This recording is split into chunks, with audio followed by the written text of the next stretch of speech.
I am Clara and I am 28 years old.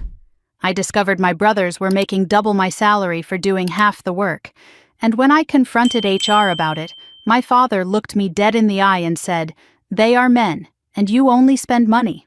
So I quit on the spot and he actually laughed. "Who is going to hire you?" he asked. "Well, Dad, turns out I did not need anyone to hire me." Where are you watching from today? Drop your location in the comments below and hit that like and subscribe button if you have ever felt completely undervalued by your own family. You will definitely want to stick around for what happened next. Let me back up and tell you how I got to that moment. Because the betrayal did not start in that conference room. It started years earlier, in small cuts I barely noticed until I was bleeding out on the floor of my father's office, holding proof of everything I had refused to see. Growing up in the Mitchell family meant understanding that competence spoke louder than any label. At least that was what I believed. Our family business, Mitchell and Associates, specialized in commercial property management. Dad built it from nothing, or so he always said. And I grew up thinking I would be part of that legacy. I thought merit mattered in this family. I thought blood meant loyalty. I was wrong on both counts. I started working there right after college, eager to prove myself. While my brothers Jake and Ryan coasted through their business degrees with gentlemen's C's and fraternity connections, I graduated summa cum laude with a degree in business administration and a minor in real estate finance. I thought my credentials would speak for themselves. How charmingly naive of me. From day one, I threw myself into everything. Crisis management? That was Clara's department. Difficult clients? Send Clara? Impossible deadlines? Clara will figure it out. I became the company's unofficial firefighter, constantly putting out blazes that my brothers somehow never seemed to notice existed. I was the one who answered the phone at 2 a.m. when a pipe burst in the Morrison building. I was the one who spent weekends reviewing contracts that needed to be filed Monday morning. I was the one who made sure the company actually ran while everyone else collected their paychecks. Jake is 30 years old. He spent most of his time networking at expensive lunches that produced questionable results. Always had a golf club in his car and a reservation at the steakhouse. Dad called it relationship building. I called it an extended vacation funded by the clients I was managing. Ryan is 26. He had a gift for showing up late and leaving early while still managing to take credit for projects I completed. Once, he submitted my entire quarterly report with his name on the cover. Dad praised his initiative. I said nothing. That was my first mistake. There would be many more. But hey, they had that magical Y chromosome working in their favor. And I had 6 years of swallowed words and silent resentments building up inside me like a pressure cooker waiting to explode. One day, about 2 months before everything fell apart, I walked past Ryan's office and heard him on the phone. His door was slightly open and his voice carried into the hallway. "Do not worry," he said, laughing at something the other person said. "She will never find out." Dad made sure of that. I assumed he was talking about a client issue, some deal that had gone sideways, some mistake that needed covering up. It would not have been the first time. I kept walking. I had fires to put out, reports to file, a company to run while my brothers played executive. I was wrong about that phone call, so very wrong. But I would not understand what Ryan really meant until much later. Until I was standing in my father's office with my heart shattered and my eyes finally open. I had been there 6 years when Linda from accounting accidentally left a payroll report on the copy machine. I was not snooping. I was never snooping. I was just making copies of client contracts for the Morrison Industries file, the account that represented 23% of our annual revenue, the account I had saved from disaster 4 times in the past year alone. But there it was, a single sheet of paper sitting on the glass, still warm from the printer. Linda's coffee cup sat beside the machine, steam rising. She had just stepped away. She would be back any moment. I had maybe 30 seconds, maybe less. I should have walked away, should have pretended I never saw it, should have kept being the good daughter who never asked uncomfortable questions. But something made me look. Something made me read those numbers that would change everything. Jake Mitchell, annual salary $95,000. Ryan Mitchell, annual salary $88,000. Clara Mitchell, annual salary $42,000. I read it 3 times, then a 4th. The numbers did not change. They just sat there on the page, black ink on white paper, telling a truth my family had hidden for 6 years. $42,000 for managing 60% of the company's revenue, for handling Morrison Industries, Blackstone Properties, and the entire downtown portfolio combined, for being the one they called at 2 a.m. and the one who stayed until midnight, and the one who made everything work while my brothers collected nearly double my salary for half my effort. The betrayal hit me like a physical blow. I actually had to grab the edge of the copier to keep from falling. Not just because of the money, though, that stung enough to take my breath away. It was the realization that my own family had been systematically undervaluing me for 6 years. Every compliment Dad gave about my work ethic, every acknowledgement of my contributions, every pat on the back and well done Clara had been hollow words, performance, theater, a way to keep me working hard while my brothers collected paychecks that reflected their true worth in his eyes. I thought about my 25th birthday.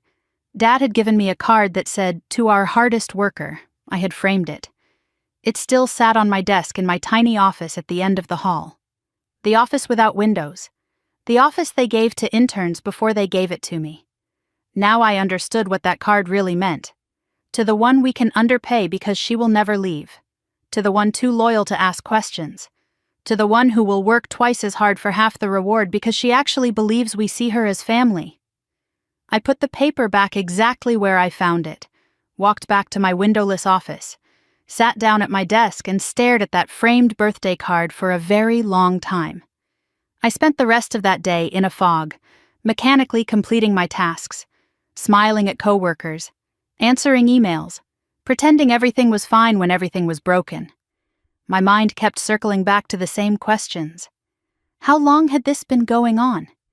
Had it been like this from the very beginning? Did everyone know? Was I the only one who had been foolish enough to believe in fairness? And Linda, had she left that report by accident? Or had she wanted me to find it? The timing was too perfect, the placement too convenient. But why would she risk her job to show me something my family had worked so hard to hide? I did not have answers, only questions, and a growing certainty that I could not let this continue. That evening, something unusual happened. Dad stopped by my desk on his way out. He never did that. In 6 years of working there, I could count on one hand the number of times he had visited my office. "Working late again, sweetheart?" He smiled the way he always smiled, warm, paternal. Proud. That smile looked different now, like a mask I was seeing for the first time. "That is my girl. Don't know what we would do without you." He patted my shoulder and left. His cologne lingered in the air long after he was gone. I sat there wondering if he had seen me at the copy machine, wondering if Linda had told him, wondering if this visit was coincidence or calculation. With my father, I was beginning to realize nothing was ever coincidence. By the time I drove home that night, I had made my decision. This was not going to continue. I deserved an explanation. I deserved answers. And I deserved to be treated like the professional I had proven myself to be for 6 years. I would request a meeting with HR. I would present my case calmly and professionally. I would lay out the facts and let the numbers speak for themselves. Surely this could all be resolved like adults. Surely my family valued fairness and would correct this obvious oversight once it was brought to their attention. I spent the next 3 days preparing like I was defending my dissertation, performance reviews from 6 consecutive years, client retention statistics showing 94% under my management versus 71% under my brothers, revenue breakdowns proving I handled 60% of the company's income, a detailed comparison of responsibilities, hours worked, and results delivered. Numbers do not lie, I told myself. When they see the evidence, they will have to make this right. I was still so naive, still so desperate to believe that the family I loved would choose fairness over convenience, that the father I admired would choose justice over prejudice. But when I walked into that HR meeting 3 days later, I realized something that changed everything. The meeting was not about giving me answers. It was about making sure I never asked questions again. And my father was waiting inside. Thursday morning arrived with a knot in my stomach that no amount of coffee could untangle. I got to the office an hour early, my prepared documentation sitting in a leather folder on the passenger seat. Mom had given me that folder when I graduated college, said every professional woman needed something elegant to carry her accomplishments in. I had never used it for anything this important, never thought I would need to prove my worth to my own family. My hands were steady as I walked through the parking garage. My heart was not. I had rehearsed what I would say a dozen times in front of my bathroom mirror the night before. Calm, professional, data-driven. I would not be emotional. I would not raise my voice or let them see how much this hurt. I would let the numbers speak for themselves, and the numbers were devastating. The hallway to HR felt longer than usual that morning. Sandra's office was at the end, past the break room where Jake was already making his second espresso of the morning.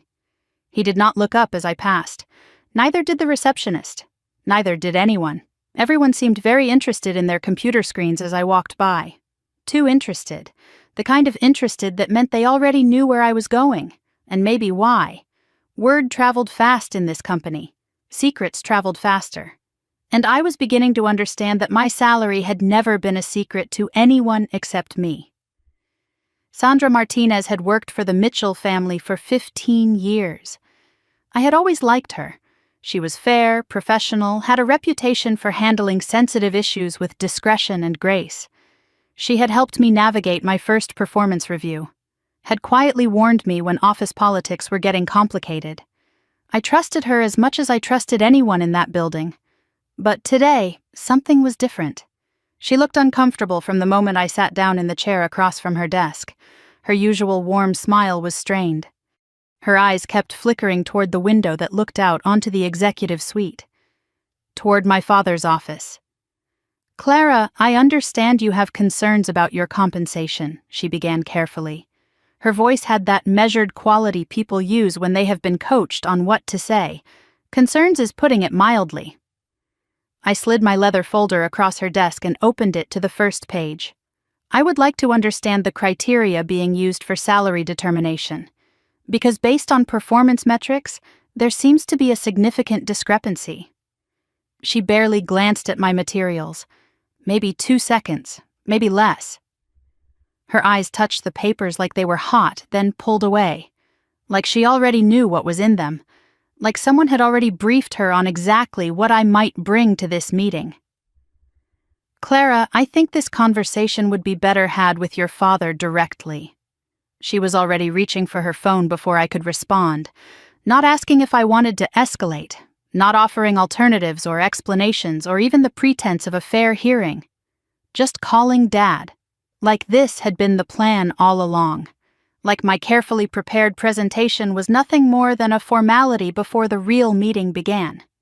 Let me see if he is available. He was available. Of course he was. Robert Mitchell was always available when there was a narrative to control, a daughter to manage, an inconvenient truth to bury. 5 minutes later, I was being escorted to my father's office.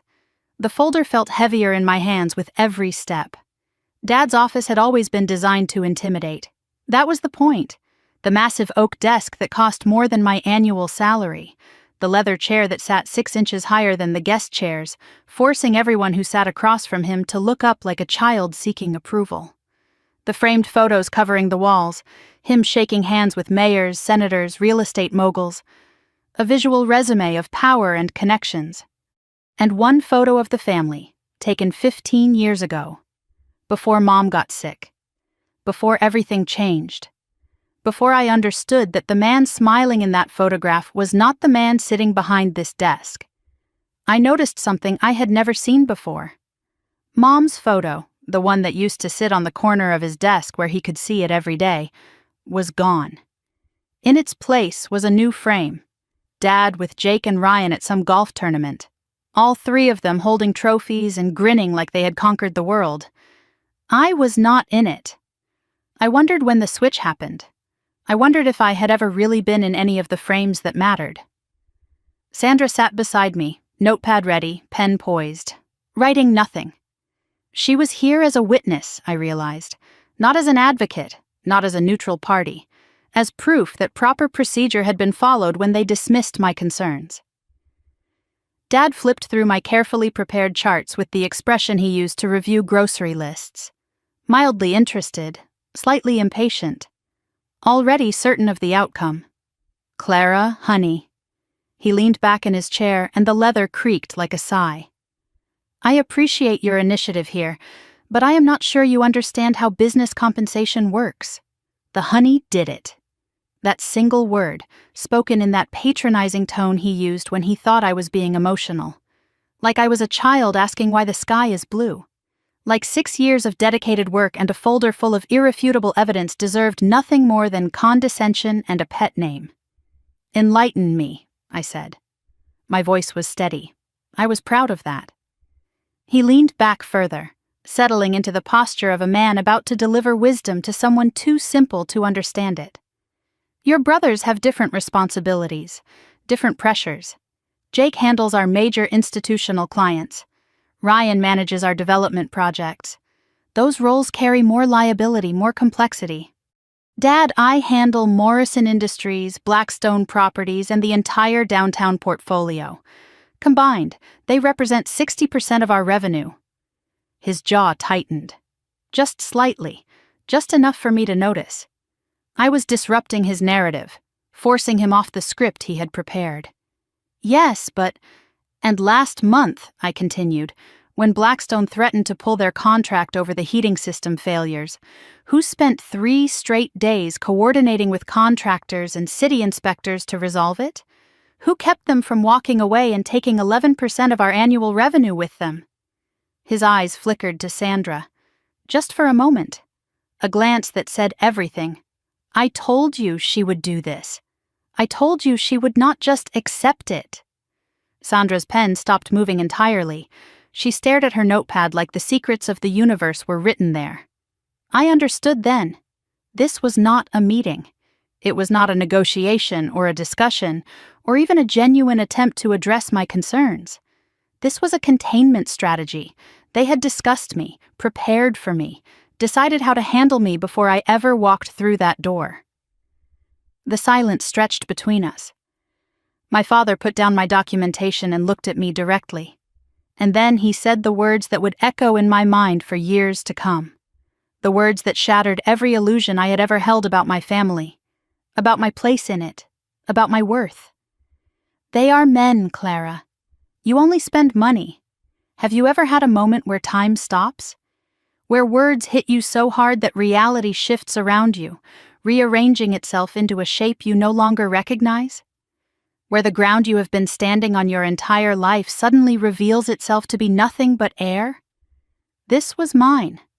6 years of dedication, of excellence, of loyalty so complete I had sacrificed relationships, weekends, holidays, any semblance of a personal life, reduced to my gender and some twisted perception of my worth. Excuse me? I managed to say the words, but they came from somewhere far away, from the part of me that was still standing while the rest of me collapsed. Men have families to support, Dad continued, like he was explaining something obvious to a slow student. They need career growth, financial stability. You will probably get married, have kids, want to stay home eventually. It does not make sense to invest the same resources in someone who is temporary. Temporary? The word hit me like a slap. I thought about all the holidays I had worked so my brothers could be with their girlfriends, the vacations I had skipped because someone needed to stay behind and keep things running, the apartment I still rented because I had been saving to buy something near the office, to make my commute shorter, to give even more of myself to a company that saw me as temporary. 6 years. And I was temporary. I looked at my father, really looked at him. Not as my dad, not as my mentor, not as the man who had taught me to ride a bike and helped me with calculus homework and walked me to my first day of kindergarten, but as exactly what he was, A man who had built his success by making others smaller, who had used me for 6 years and paid me less than half what he paid the sons who could barely show up on time, who looked at his own daughter and saw nothing but an expense to be minimized until she could be eliminated entirely. I had been small for him long enough. I stood up slowly.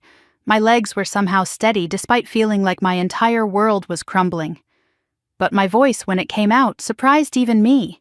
It was calm, clear, certain. I see. Now, Clara, do not get emotional about this. He waved his hand dismissively. Business is business. Emotional. I almost laughed, of course. Because recognizing blatant discrimination is just me being emotional.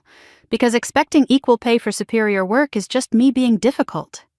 Because finally seeing the truth after 6 years of willful blindness is just me being hysterical. You are right, Dad. Business is business. I reached into my purse and pulled out my company credit card, my office keys, my parking pass, the accumulated artifacts of 6 years of servitude to a family that had never seen me as anything more than cheap labor. I placed each item on his desk with deliberate care. Like I was laying down cards in a game I had finally decided to stop playing. Like I was setting down a weight I had carried so long I had forgotten it was crushing me. Consider this my 2 weeks' notice. The color drained from his face. This was not in his script. This was not how the containment strategy was supposed to end. The daughter was supposed to be upset but manageable. Disappointed but compliant. She was supposed to accept the explanation and go back to her windowless office and keep making them money for half the cost. Clara, let us not be hasty. 2 weeks, professional courtesy, since family clearly means something different to each of us. I turned to leave. My hand was on the doorknob when his voice stopped me. And there it was. The question that revealed exactly who he had always been. The question that proved I had never known him at all. Who is going to hire you, Clara? Really? I turned back, looked at him one last time. The man I had loved. The man I had trusted. The man I had given 6 years of my life trying to impress. You know what, Dad? That is the wrong question. His eyebrows raised, expectant, smug, absolutely certain I would crumble, that I would realize my mistake and come crawling back, that I would remember my place. The right question is who is going to save this company when I am gone? I walked out without waiting for his response, did not go back to my desk, did not collect my things, did not say goodbye to anyone. I walked straight to the elevator, down to the parking garage, and sat in my car for 45 minutes without turning on the engine. My phone started buzzing almost immediately. Jake, then Ryan, then Dad again. I watched the notifications pile up like evidence of a crime scene. I did not answer. I was not ready for their words yet, their explanations, their attempts to manage me back into my proper place. I had no job, no plan, no backup. Savings that might last 4 months if I was careful. I had just walked away from the only career I had ever known, the only company I had ever worked for, the only family I had ever had, and I had absolutely no idea what came next. I was about to start the car when I noticed something I had missed before, a voicemail from 3 days ago, from a number I did not recognize. In the chaos of preparing my presentation, I had ignored it, assumed it was a telemarketer or a wrong number. The message was only 12 seconds long, but those 12 seconds would change everything. Miss Mitchell, this is Tom Reeves. I am a headhunter specializing in commercial real estate. I have been watching your work for some time, and I think we should talk. You see, I know something about your family's company that you do not, and I think you deserve to know it too. He had called 3 days ago, before I found the payroll report, before I knew anything was wrong, almost like he knew what was coming, almost like someone had tipped him off. I saved the message, started my car, and drove toward a future I could not yet imagine, carrying questions I did not yet know how to ask. What did Tom Reeves know about my family, and why had he called me before everything fell apart? I sat in my car for another 10 minutes after listening to the voicemail, played it again, then a third time. Tom Reeves, a headhunter, someone who had been watching my work, someone who claimed to know something about my family's company. The voicemail was dated Sunday, 3 days before I found the payroll report on the copy machine, 3 days before I knew anything was wrong, which meant Tom Reeves had called me before I discovered the truth. Almost like he knew what was coming, almost like someone had tipped him off about what I was about to find. I could ignore it, go home, curl up on my couch with a bottle of wine and figure out my life tomorrow. That was the safe choice, the comfortable choice, the choice that would let me pretend for one more night that everything might somehow work out. But I had spent 6 years being comfortable, being safe, being the good daughter who never asked questions and never made waves and never demanded to be treated like she mattered. Look where that had gotten me. I dialed the number before I could talk myself out of it. He picked up on the second ring. His voice was calm, professional, but with an undercurrent of something else. Relief, maybe. Like he had been waiting for my call, like he had started to worry I would never make it. Miss Mitchell, I am glad you reached out. I was beginning to think you had not gotten my message. I have been busy. I heard. He paused, and I could almost hear him choosing his next words carefully. Word travels fast in this industry, especially when a Mitchell walks out of Mitchell and Associates. I gripped my steering wheel tighter. How did you know about that? It happened 2 hours ago. I have sources, good ones, people who pay attention to things that matter. And what happened today, Miss Mitchell, that matters, more than you know. He explained his background while I sat in that parking garage, engine still off, the world outside my windshield feeling increasingly unreal. 22 years in executive recruitment, specialized in commercial real estate, had placed CFOs at 3 of the largest property management firms on the East Coast. He knew everyone worth knowing, and everyone worth knowing knew him. But here is what I do not understand, I said when he finished his credentials. You called me 3 days ago, before any of this happened, before I even knew about the salary disparity, before I had any reason to leave. How did you know to call me then? He paused. A long pause. The kind of pause that meant he was deciding how much to tell me, how much I was ready to hear. Because 3 days ago, I had lunch with someone who used to work at Mitchell and Associates, someone who left under complicated circumstances. And they told me something that made me think you might need options very soon. Who? What did they tell you? That is a conversation better had in person, Miss Mitchell. There was a rustling sound, like he was checking his calendar. Are you free tomorrow morning? There is a coffee shop on Maple Street. Neutral ground. Nice and public. I think once you hear what I have to say, you will understand why I have been watching your career with great interest. And why I reached out when I did. I should have said no. Should have been suspicious of a stranger who knew too much and revealed too little. Should have gone home and processed the trauma of the day before diving into whatever rabbit hole this man was offering. Instead, I said yes, wrote down the address, and drove home on autopilot, my mind racing with questions I could not answer. My apartment felt different that night, smaller, quieter, lonelier. I had lived here for 4 years, but it had never really felt like home, more like a place to sleep between shifts at the office. A storage unit for the person I was when I was not being Clara Mitchell, operations director, family disappointment, underpaid workhorse. The framed photo of me and Dad at my college graduation sat on the bookshelf by the window, his arm around my shoulders. Both of us smiling like the future was nothing but possibility. I picked it up, studied his face for signs of the man I had met in that office today. The man who had called me temporary, who had measured my worth in chromosomes and assumptions. I turned the frame face down, could not look at it anymore. My phone showed 17 missed calls by midnight. 4 from Dad, 6 from Jake, 3 from Ryan, 2 from Sandra, and 2 from numbers I did not recognize. I did not listen to any of the voicemails, was not ready for their words yet, their explanations, their attempts to rewrite what had happened into something more comfortable. Around midnight, a text came through from a number I did not have saved. No name attached. Just 6 words that made my heart stop. You did the right thing today. I stared at that message for 10 minutes. Read it over and over until the words stopped making sense. It was not from Tom. His number was different. It was not from anyone in my contacts. Someone else knew what had happened. Someone else was watching.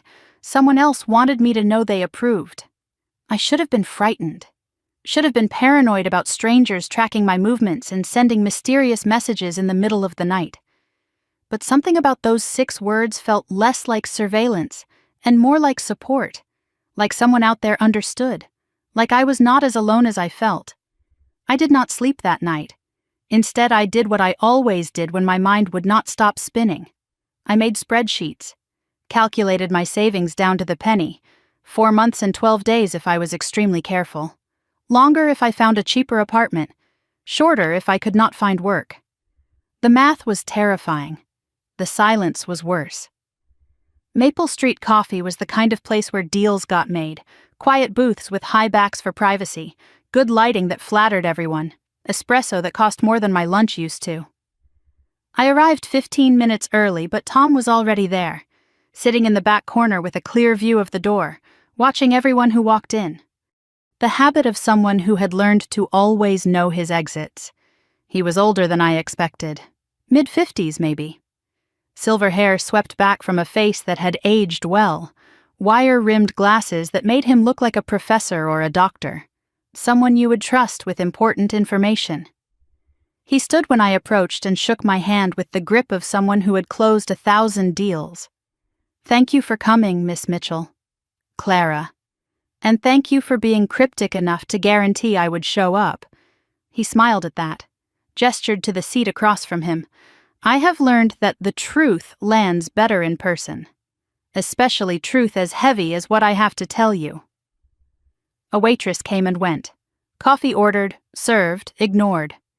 Tom reached into his briefcase and slid a folder across the table.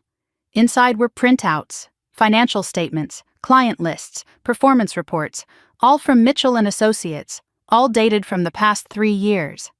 "Where did you get these?" "From the person I mentioned. The one who left under complicated circumstances." He pointed to a line item on the second page. "Do you recognize this account?" I did. The Henderson account. A mid-sized office complex that had mysteriously left Mitchell and Associates 2 years ago. I had managed them briefly before they terminated their contract.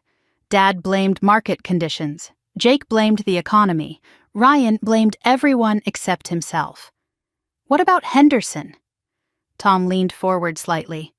"The Henderson account left because your brother Ryan forged your signature on a contract amendment that cost them $40,000 in unexpected fees.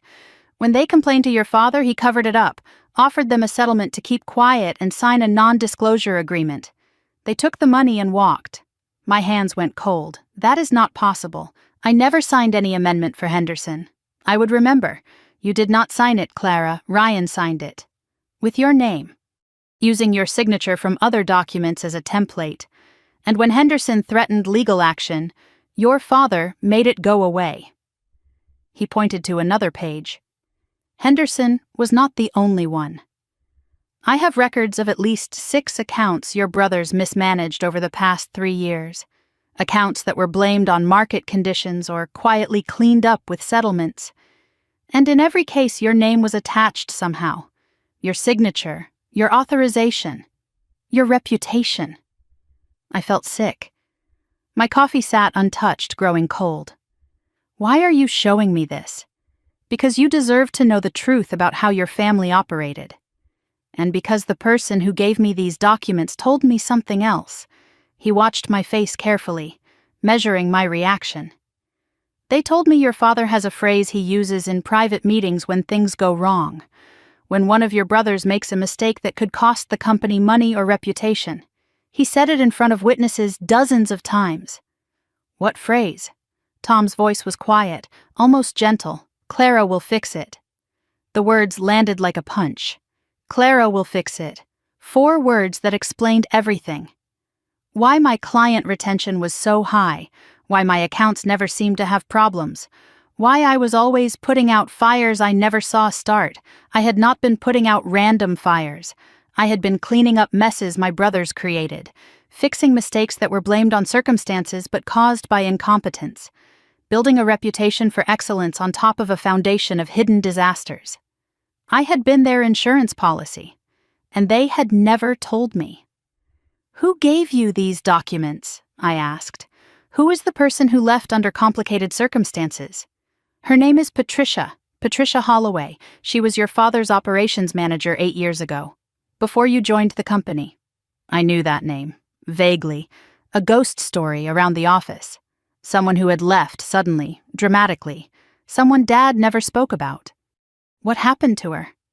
She found out about some financial irregularities, threatened to go to the board. 2 weeks later, she was gone. Your father told everyone she took a job in another state. I looked for her, Clara, for years. I look for everyone who disappears from companies I work with. Patricia Holloway does not exist anywhere in commercial real estate, not in any other state, not in any other industry. It is like she vanished. Then how do you have documents from her? Tom smiled. It was not a happy smile. Because Patricia did not vanish. She went into hiding, changed her name, built a new life where your father could not find her, and she has spent the last 8 years gathering evidence, waiting for the right moment, the right person. The right person for what? To finish what she started, to expose what your father really is. She could not do it alone, Clara. She was an outsider, no family connection, no standing to challenge his version of events. But you are different. You are his daughter. You have the original will. What original will? What are you talking about? He shook his head. That is for Patricia to explain, when you are ready, if you are ready. He pulled a business card from his pocket. Not his, someone else's name. Sarah Chen, executive mentor. A San Francisco phone number. This woman helped me start my own firm 15 years ago. She is retired now, but she mentors people in situations like yours. People who are ready to bet on themselves instead of waiting for permission. I already called her. She is expecting to hear from you. I took the card, ran my thumb over the embossed letters. Why would she help me?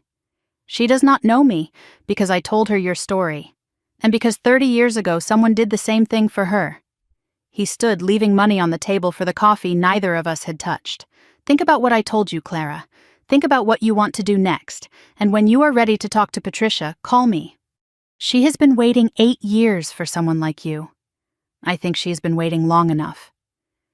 I sat in my car outside the coffee shop for a long time after Tom left. The folder he had given me sat in the passenger seat. Evidence of 6 years of lies. 6 years of being used as a shield. A cleanup crew. An insurance policy no one ever told me I was paying premiums on. I looked at the mysterious text from the night before. You did the right thing today. Whoever sent it knew something. Knew more than they were saying. Just like Tom. Just like Patricia, apparently. I was surrounded by people who had been watching me, waiting for me to see what they already knew. And now that I finally had my eyes open, I had no idea who to trust. I was about to start the car when my phone rang. Not a number I recognized. Not Tom, not the mysterious texter. I almost let it go to voicemail. But something made me pick up. Clara? A woman's voice, shaky, scared. Barely above a whisper. It is Linda. From accounting. Please do not hang up. Linda. The woman who had left the payroll report on the copy machine. The woman who had started all of this. I need to tell you something, she continued, her words tumbling out fast and frantic. I did not leave that report by accident. And there is more. So much more. But they are watching me, and I only have a few minutes. Can you meet me tonight? I gripped the phone tighter. Where? The parking lot behind St. Michael's Church on Orchard Street. 9 o'clock, come alone. Park facing the exit. And Clara, do not tell anyone, not even the headhunter. Trust no one from the company. Her voice dropped even lower. No one. Linda had been specific about the instructions. 9 o'clock. The parking lot behind St. Michael's Church on Orchard Street. Come alone. Park facing the exit. Keep your engine running. It sounded like something from a spy movie. Clandestine meetings in church parking lots. paranoid instructions about escape routes. But Linda's voice had been shaking so badly on the phone that I knew this was not melodrama. This was genuine fear, the kind of fear that comes from knowing too much about the wrong people. Before she hung up, she had said one more thing, one more instruction that made my blood run cold. If I am not there by 9:15, leave. Do not wait. Do not call. Just go home and forget I ever contacted you. And Clara, check your rearview mirror on the way there. Make sure no one follows you. I took a route I had never taken before. Side streets through residential neighborhoods I barely knew. Twice I pulled into random driveways and killed my headlights, sitting in darkness for 2 or 3 minutes, watching for any car that might be trailing me. The night was quiet, empty. Just me and my paranoia, and the growing certainty that everything I thought I knew about my life was built on lies. Nothing followed me. No headlights appeared in my rearview mirror. No suspicious vehicles lurked at intersections. But the absence of something visible did not mean the absence of something watching. I was beginning to understand that my family had eyes everywhere, and ears, and loyalties I had never suspected.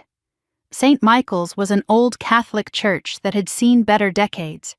The stained glass windows were dark at this hour, the stone facade weathered by 50 years of New England winters. The parking lot behind the building was poorly lit, bordered by overgrown hedges on 3 sides. I understood immediately why Linda had chosen this place. No security cameras, no streetlights strong enough to illuminate faces, no reason for anyone from Mitchell and Associates to ever think of looking here. I arrived at 8:52, parked facing the exit as instructed, left the engine running, watched the entrance in my rearview mirror while my heart hammered against my ribs. 8:55. Nothing. 9 o'clock. A car pulled into the lot, my hands tightened on the steering wheel. But it was not Linda's silver Honda. It was a black SUV with tinted windows so dark I could not see the driver.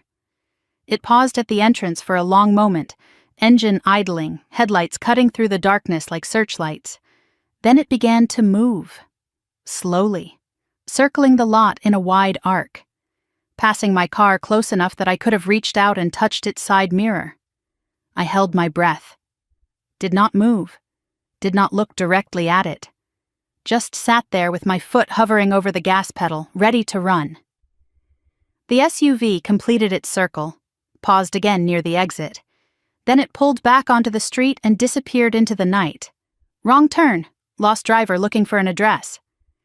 That was the reasonable explanation. But my hands were still shaking 5 minutes later, and I could not stop thinking about the black SUV I had seen outside the storage facility later that week. The same dark windows, the same predatory patience. 9:08. Another car pulled in. Headlights off this time, a silver Honda. Linda. She parked 3 spaces away from me but did not get out immediately.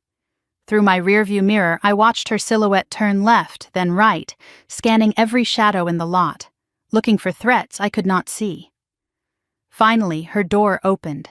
She crossed the distance between our cars in quick, nervous steps, almost running. She was carrying a large manila envelope clutched against her chest like a shield, like it contained something precious, something dangerous. The passenger door of my car opened and Linda slid inside. The interior light flashed briefly before she pulled the door shut, plunging us back into darkness. Her hands were trembling. I could see them shaking even in the dim light from the dashboard. "Thank you for coming."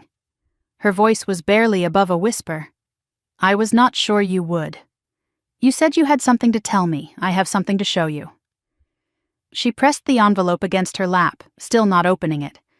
"And once you see it, you will understand why I could not say this over the phone, why I could not say it anywhere they might hear." Linda had worked for Mitchell and Associates for 11 years, longer than me. She had started as a junior bookkeeper fresh out of community college, worked her way up to senior accountant through competence and quiet dedication. She had seen everything that went through the financial side of that company, every payment, every invoice, every discrepancy that should have raised questions, but never did. For the past 3 years, she told me, she had been keeping copies of things she was never supposed to keep. documents that should have been shredded, emails that should have been deleted, evidence of decisions that were never meant to see daylight. Why? I asked. Why risk your job, your career, everything to collect documents you might never use? Linda was quiet for a moment. When she spoke again, her voice had changed, softer, heavier with something that sounded like grief. Your mother. Before she passed, she came to see me. Did you know that? I felt the air leave my lungs. Mom had died 11 years ago. Heart attack, sudden and devastating. I had been in my senior year of college, too far away to say goodbye. I had never fully recovered from that loss, and I had certainly never known she had visited the company accountant before she died. She asked me to watch over the books, Linda continued, to make sure your father kept his promises. She was worried, Clara. More worried than I had ever seen her. And she made me swear. She took my hands and looked me in the eyes and made me swear to protect you if things ever went wrong. Protect me from what? From this. Linda finally opened the manila envelope. From everything he has done. Inside were dozens of pages. Financial statements covered in highlighted discrepancies, internal memos discussing how to handle problematic accounts, email printouts showing conversations that should never have happened, and something else. A document I had never seen before. My mother's will. Not the will that had been read after the funeral. I remembered that ceremony. The lawyer's office. Dad sitting stoic and strong. The three of us children learning that Mom had left everything to our father, with fixed cash inheritances for each of us. I had received $50,000. My brothers had received $200,000 each. Even in death, I had been valued at a quarter of their worth. But this document was different. This was dated 6 months before she died, and the terms were nothing like what we had been told. I do not understand, I whispered. This says I was supposed to receive 30% ownership of the company. Equal shares, Linda said quietly. 30% to you, 30% to Jake, 30% to Ryan, 10% held in trust for future grandchildren, and a provision that no shares could be sold without unanimous consent from all three of you. My hands were shaking so badly I could barely hold the pages. This is not what the lawyer read. This is not what we were told. Because your father destroyed this version. He replaced it with one that served his interests. The will that was executed, the one you heard read, was dated 2 weeks after this one, with terms that gave him complete control and ensured you would never have any real stake in the company. I looked up from the document, met Linda's eyes in the darkness. How do you have this? I found it years ago, buried in a file your father thought he had destroyed. She reached into the envelope again. But that is not the worst thing I found. There is a letter, Clara, from your mother. To you. She pulled out a single sheet of paper. Handwritten. My mother's familiar script. Elegant and flowing. The same handwriting that had signed my birthday cards and permission slips and college application recommendations. The letter was dated 1 week before she died. I found this in the shredder bin, Linda said. The machine had jammed. Your father did not realize it had not finished destroying everything. She pressed the letter into my hands. I have kept it safe for 11 years. Waiting for the right moment. I am sorry it took so long. I am so sorry. I read the letter by the light of my phone screen. My mother's words, written to me, never delivered. My darling Clara. If you are reading this, something has gone wrong. Your father has made promises he may not keep. I need you to know the truth about this company, about your brothers, and about what you truly deserve. I have tried to ensure your future is protected. I have revised my will to give you equal ownership of Mitchell and Associates. Your father agreed to these terms. He promised me, Clara. He promised that you would be treated fairly, that your contributions would be valued, that your brothers would not be given advantages simply because of their gender. But I have learned not to trust promises anymore, not even from the man I married. Your brothers are not bad men, but they are weak men. Your father has made them that way. He has given them everything without requiring anything in return. And I fear that when I am gone, they will take what they have not earned because they have never learned another way. If you are reading this letter, it means your father did not keep his word. It means the will I created was not the will that was executed. And it means you need to protect yourself. I have asked your father to give you this letter if anything happens to me. If you are reading it, he kept his promise. If you never receive it, then my fears were justified. In that case, my darling, you must be strong. Do not trust promises. Trust only what is written, signed, and witnessed. And know that I always believed you were the strongest of my children, the one who would survive, the one who would thrive. I love you. Always, Mom. I sat in the darkness of that parking lot with my mother's letter in my hands and tears streaming down my face. 11 years since the funeral.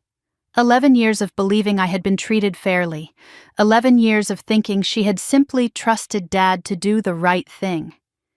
It had all been a lie. Everything. Every moment of my life since she died had been shaped by my father's betrayal.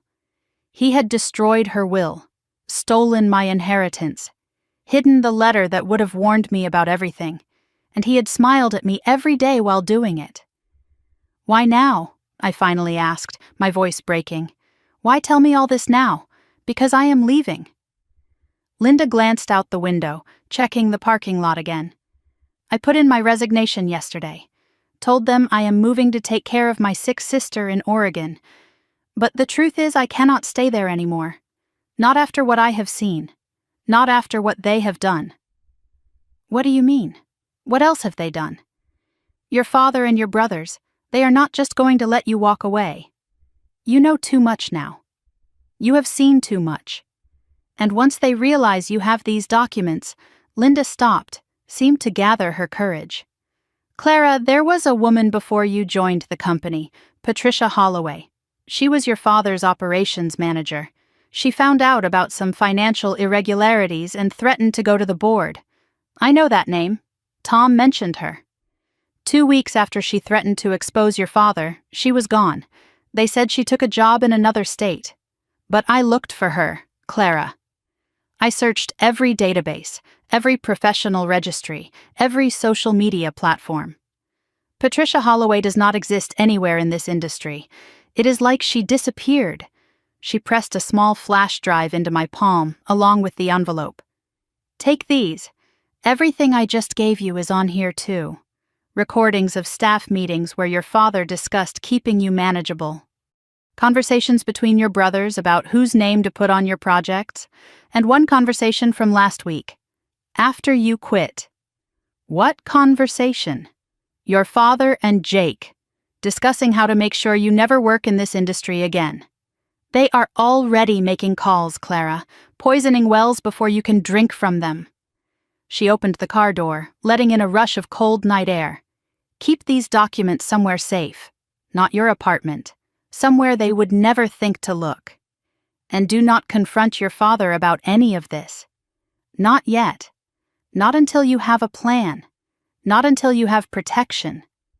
What kind of protection? The kind money can buy, or the kind that comes from being too visible to touch. She stepped out of the car, then paused, reaching into her pocket one last time. One more thing. She handed me a business card. I made a call tonight. To someone who has been waiting a long time to hear from you. Your grandmother, Eleanor Mitchell. She knows what her son has done. She has known for years. And she is ready to help. My grandmother, Dad's mother. I had not spoken to her since Mom's funeral. Dad told me she had disowned me, blamed me for not being there when Mom died, said she never wanted to see me again. Another lie. How many more were there? Linda walked to her car without looking back. I watched her pull out of the lot, her taillights disappearing around the corner. Then I sat alone in the darkness, holding proof of my father's crimes, and tried to remember how to breathe. I was about to start my car when my phone buzzed. A text from a blocked number. Different from the encouraging message I had received the night before. Different from anything I had ever seen. We know you met with her. We know what she gave you. You have 48 hours to return the documents to your father's office. No copies, no lawyers, no police. Do this, and we forget tonight ever happened." The next line made my blood freeze. "Refuse, and we will make Patricia Holloway look lucky. 48 hours. I had 48 hours to decide what kind of woman I was going to be, the kind who surrendered to fear, or the kind who finally fought back. I looked at the flash drive in my hand, at my mother's letter, at the truth my family had buried for 11 years. Then I started my car and drove toward my future, whatever that turned out to be. I sat in that church parking lot for a long time after Linda drove away. The threatening text glowed on my phone screen, the words burning themselves into my memory. 48 hours. Return the documents, or become the next Patricia Holloway. The old Clara would have been terrified, would have driven straight to her father's office at first light and handed everything back, would have apologized for causing trouble, would have accepted whatever scraps of dignity they allowed her to keep, and spent the rest of her life pretending none of this had ever happened. But the old Clara had died in that HR meeting. She had died when her father called her temporary, when he measured her worth in chromosomes, and dismissed 6 years of excellence with a wave of his hand. The woman sitting in this car, holding her mother's stolen letter and evidence of her family's crimes, was someone new, someone who had nothing left to lose. I read the threatening text one more time. Then I did something that surprised even me. I laughed, not because it was funny, but because after everything I had learned tonight, after seeing my mother's destroyed will and the letter that should have warned me years ago, after learning that someone named Patricia Holloway had vanished for knowing too much, they thought a text message would scare me into submission. They thought threats would work on someone who had just discovered her entire life was built on lies. They had no idea who they were dealing with anymore. Neither did I, honestly, but I was about to find out. I did not drive home. Home was predictable. Home was where they would expect me to go. Instead, I drove to a 24-hour storage facility on the other side of the city, paid cash for the smallest unit available, using a name that was not quite mine, and locked the envelope and flash drive inside, memorizing the combination, telling no one. Then I sat in my car and called Tom Reeves. It was nearly 11 at night. He answered on the 4th ring, his voice groggy but alert the moment he heard my name. "Clara? Is everything all right?" "No. Everything is very far from all right. But I think you already knew that." I told him about Linda, about the documents she had given me, about my mother's original will and the letter that had never been delivered, about Patricia Holloway and the threat I had received. I told him everything, the words pouring out of me like water through a broken dam. Tom listened without interrupting. When I finally stopped talking, the silence stretched for a long moment. "Clara, I need to ask you something, and I need you to be honest with me. The person who told me about your family's company, the one who left under complicated circumstances, her name was Patricia Holloway. I know, Linda told me about her. She said Patricia disappeared, that no one can find her anywhere. She did not disappear." His voice was quiet, careful. "She went into hiding, changed her name, built a new life in a new state where your father could not find her. And she has spent the last 8 years gathering evidence, waiting for the right moment and the right person to bring Mitchell and Associates down. She is alive? Very much alive, and she has been waiting for someone like you for a very long time."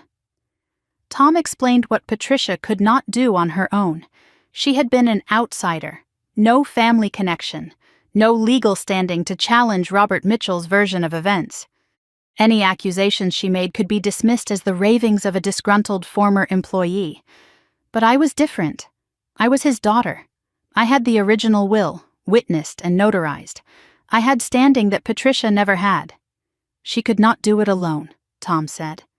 But together, with everything she has gathered and everything you now have, you could do something she never could. What are you suggesting? I am suggesting you do not just walk away from your family's company. I am suggesting you take what is rightfully yours, or build something even better. We talked for almost an hour.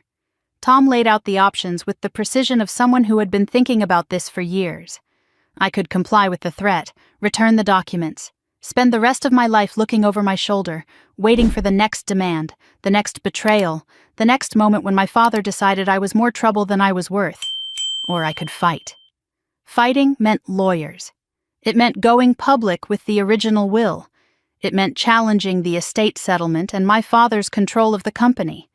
It meant war against people who had already proven they would do anything to protect their secrets. I do not have money for lawyers, I said. I have 4 months of savings. That is it.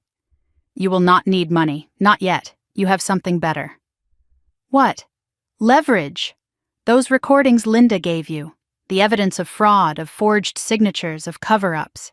Your father built his reputation on being an honest businessman, a family man, a pillar of the community.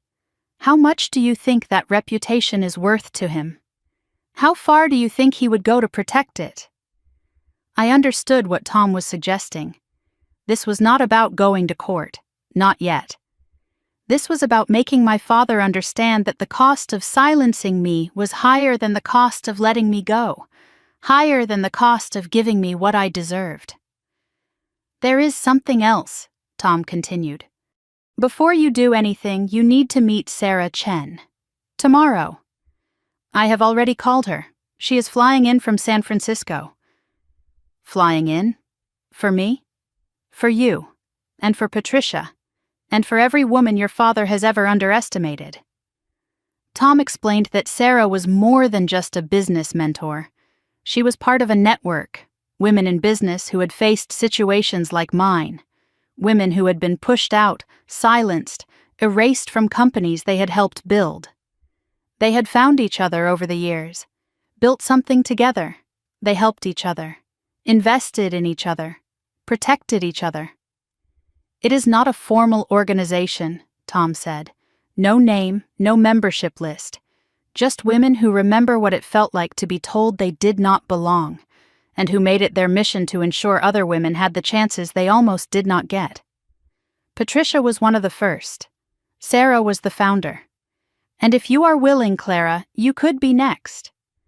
Tom insisted I not go home that night. Too predictable, too exposed. He booked me a room at a motel 40 minutes outside the city under a name that was not mine. Paid for it himself. Consider it an investment, he said. In your future, and in watching your father's face when he realizes he underestimated the wrong person. The motel room was clean but sparse. A bed with a floral comforter that had seen better decades. A television I did not turn on. A window that looked out on a parking lot and a highway beyond. I sat on the edge of the bed and let myself feel everything I had been holding back since that moment in my father's office. I still had my mother's letter, a copy I had made at the storage unit before locking the original away. I read it again by the light of the bedside lamp. Then again. Her handwriting blurred through my tears, but I kept reading, kept tracing the curves of her letters with my fingertip, kept hearing her voice in my head, the way she used to say my name when I was a child and everything felt safe. She had believed in me, had tried to protect me, had loved me enough to plan for a future she would never see. And my father had taken all of it, had destroyed her wishes and hidden her words, and let me spend 11 years believing I was worth less than my brothers because that was simply how things were. I cried for the first time since this all began. Not for the job I had lost, not for the family that had betrayed me, but for my mother. For all the years we could have had. For all the conversations we would never have. For the protection she had tried to give me that had been stolen before I ever knew it existed. But grief, I was learning, could be fuel. Pain could be purpose.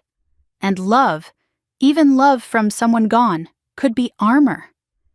I wiped my eyes, pulled out my phone, and sent one text to the blocked number that had threatened me. No, one word. But it changed everything.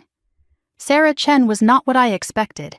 I had imagined a corporate warrior, power suits and sharp edges and the kind of presence that made grown men step aside. Instead, the woman who met me at a quiet restaurant the next morning looked like someone's favorite aunt. Soft gray hair, Warm smile. A cardigan that probably cost more than my car but looked like something you would wear to a book club meeting. But her eyes told a different story. They were sharp, watchful. The eyes of someone who had survived things she did not talk about in polite company. Clara Mitchell. She extended her hand. I have heard a lot about you. All of it impressive. Over breakfast, Sarah told me her story. 30 years ago, she had been exactly where I was now. Different industry, different family, same betrayal. She had built her own company from nothing after being pushed out of her family's business. Had grown it into something worth $50 million before selling and stepping back from active management. I did not retire to play golf, Sarah said. I retired to help women like you.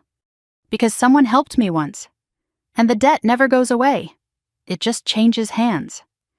She wanted to know everything. My background, my skills, my vision for what I could build if I had the resources and the freedom. I talked for nearly an hour while she listened, occasionally asking questions that cut straight to the heart of whatever I was trying to explain.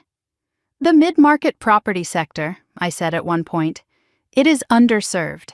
The big firms do not want accounts under $50 million in assets. Too small for their fee structures. The boutique firms cannot handle the complexity or the volume. There is a gap. And I know that market. I have been serving it for 6 years. I just never got credit for it. Sarah smiled. It was the first real smile I had seen from her. That is exactly what Tom said you would say. She was prepared to invest. Not just money, though she offered that too. Connections, introductions, access to clients who were tired of working with firms that treated them as afterthoughts. The network she had built over 30 years opened up for someone she had just met. Clara, let me tell you something no one told me until it was almost too late. Her voice was gentle but firm. Revenge is satisfying, but success is better. Do not destroy your father's company because it will feel good. Build your own because it will make you free. The destruction will happen on its own. It always does when the foundation is rotten. There is one condition, Sarah added. You have to let Patricia help you. She knows more about your father's operation than anyone, and she deserves to see this through. She has earned that. Where is she? Waiting for my call. Ready to come out of hiding. Ready to finally finish what she started 8 years ago. I spent the rest of the day with Sarah, planning, strategizing, laying the groundwork for what would become Mitchell Property Solutions, a name that would make my father choke when he heard it. A company built on everything he had tried to deny me. A future he had never seen coming. By evening, I felt something I had not felt in years. Hope. Real hope. Not the desperate hope of someone waiting to be saved, but the fierce hope of someone building her own rescue. I finally went back to my apartment as the sun was setting. Sarah had arranged for a security consultant to check it first. All clear. No listening devices, no signs of entry. Just my quiet space, waiting for me like nothing had changed, even though everything had. I was making tea when I heard it. A knock at the door. Soft, deliberate, not aggressive but insistent. I checked the peephole and felt my heart stop. Jake. My brother stood in the hallway, alone. His face was pale and drawn like he had not slept in days. Dark circles under his eyes, stubble on his jaw. He looked nothing like the polished executive who had ignored me in the break room just days ago. And in his hands, he held something that made no sense. A bouquet of white lilies, Mom's favorite flowers, the ones we had put on her grave every year until Dad decided it was too morbid and stopped the tradition. Clara.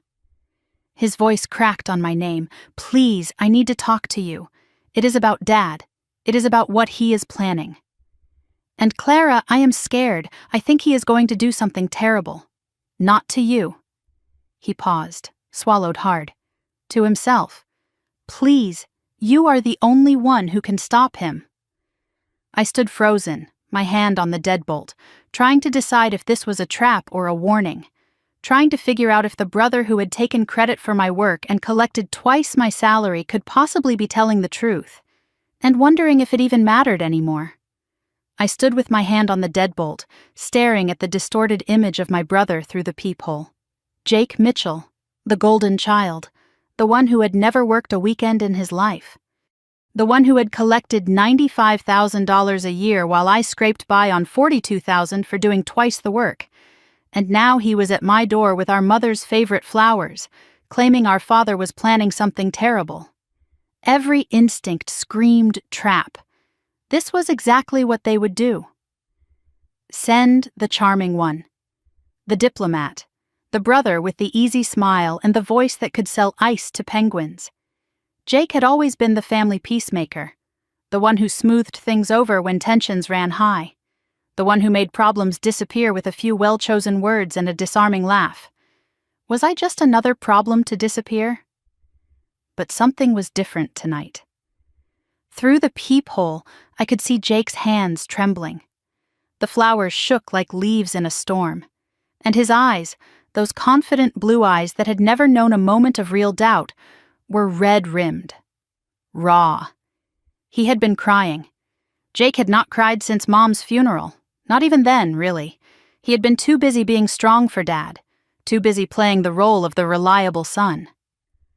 I thought about Mom's letter. The words she had written about my brothers. They are not bad men, but they are weak men. Your father has made them that way. Maybe weak men could still surprise you. Maybe weakness, pushed far enough, could become something else entirely. I opened the door. Jake stepped inside like he was entering a crime scene, hesitant, looking around my small apartment as if seeing it for the first time. He probably was. In 6 years of working together, in 28 years of being siblings, none of my family had ever visited me here. Not once. I had invited them, had suggested dinners, movie nights, casual get-togethers. The invitations had always been declined with excuses that seemed reasonable at the time, but now felt like calculated distance.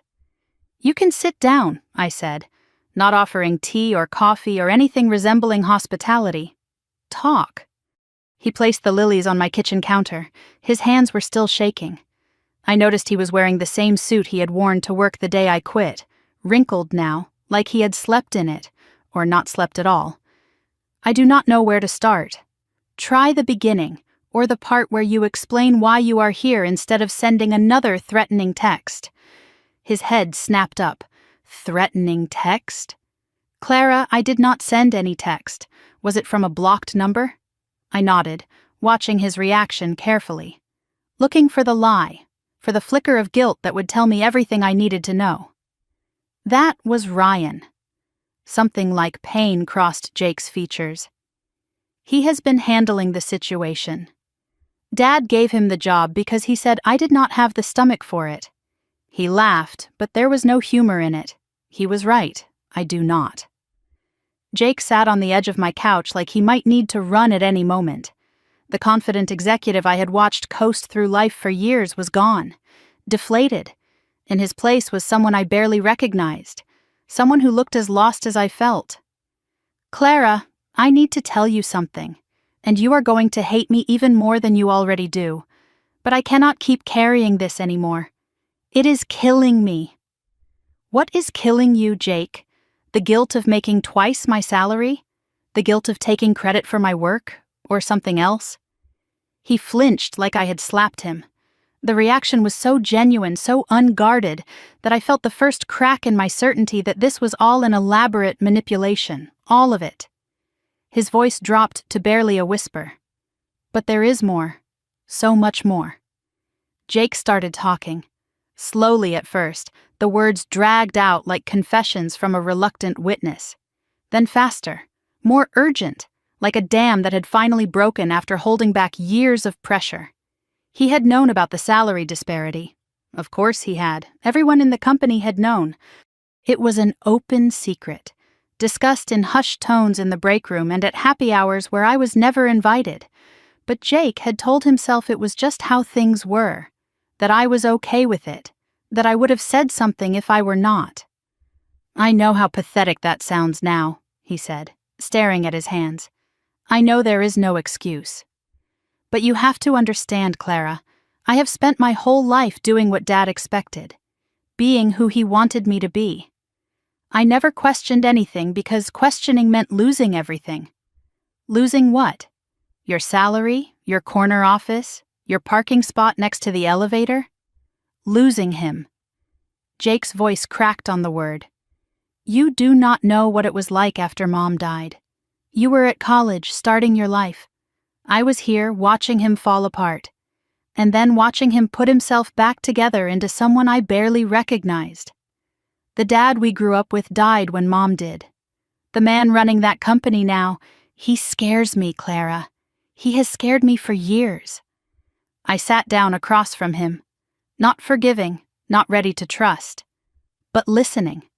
Really listening for the first time since he had walked through my door. Jake knew about the original will. Not all the details, but enough.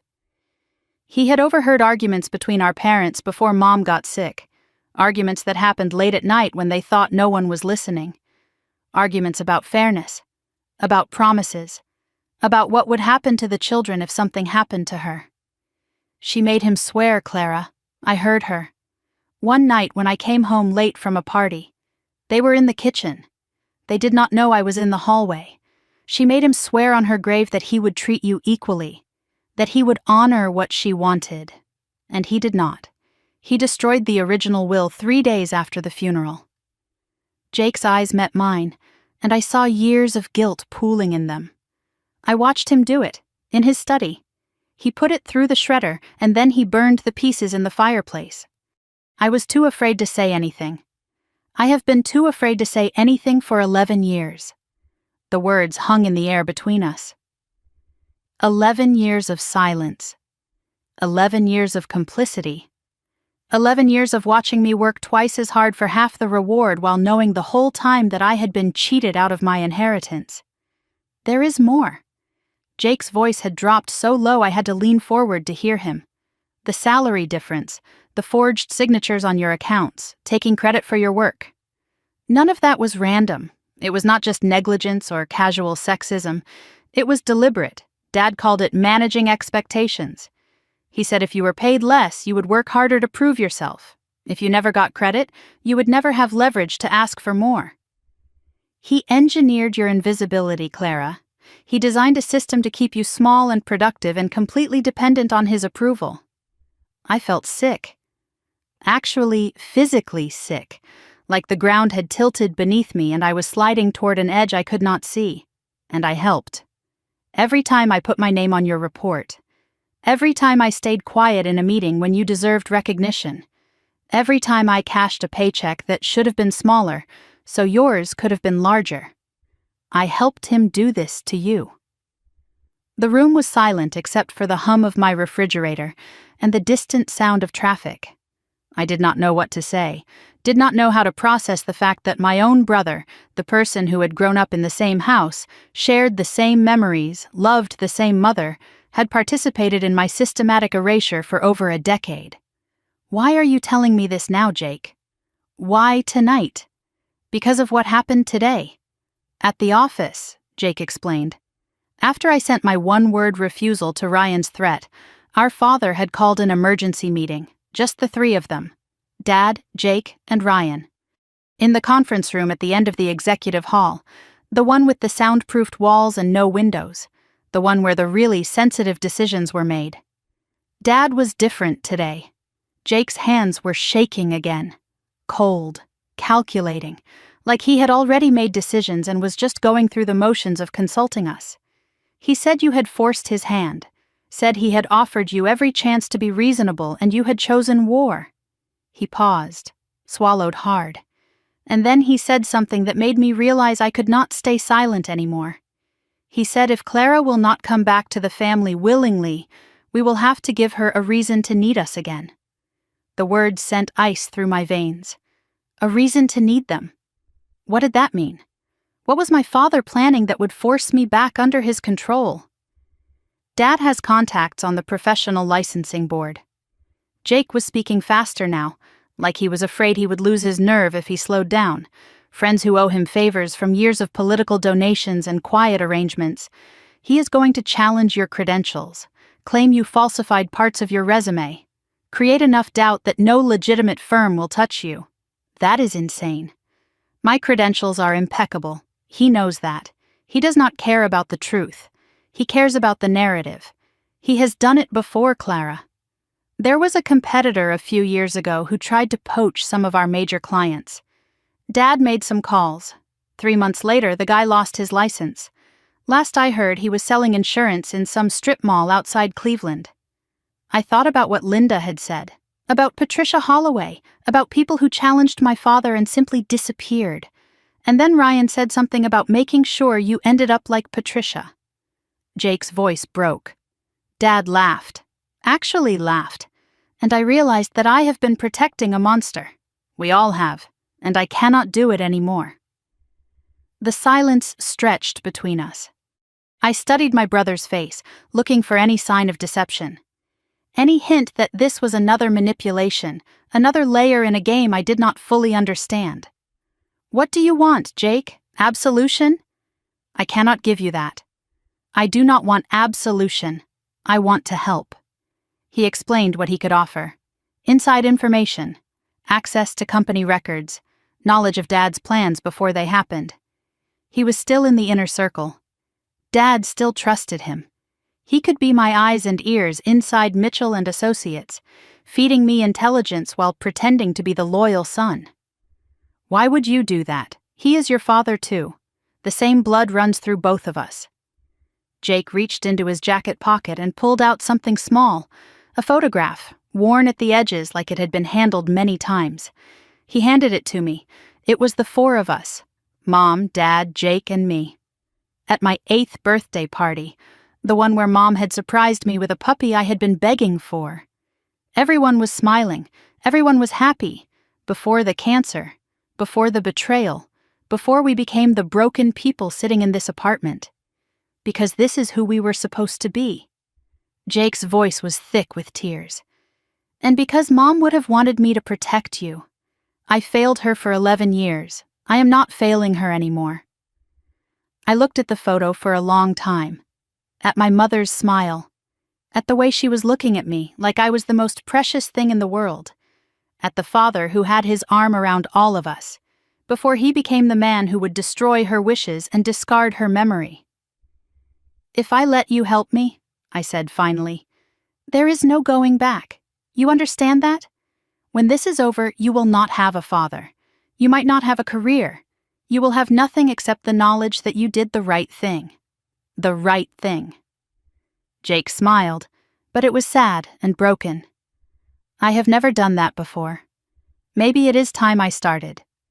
We talked for another hour, logistics, strategies, how to communicate without being detected, what information would be most valuable, how to protect Jake's cover while extracting maximum intelligence. We were about to set up secure communication channels when Jake's phone rang. He looked at the screen and his face went white. That was my contact at the office. He was already standing, moving toward the door. Dad had security sweep the building tonight. They found something. Found what? Ryan knows about the storage unit. My blood went cold. What storage unit? The one on Walker Street, where you hid the documents. Ryan has a contact at the facility, a security guard who owes him money. He knows you have a unit there. He is planning to get inside tomorrow night.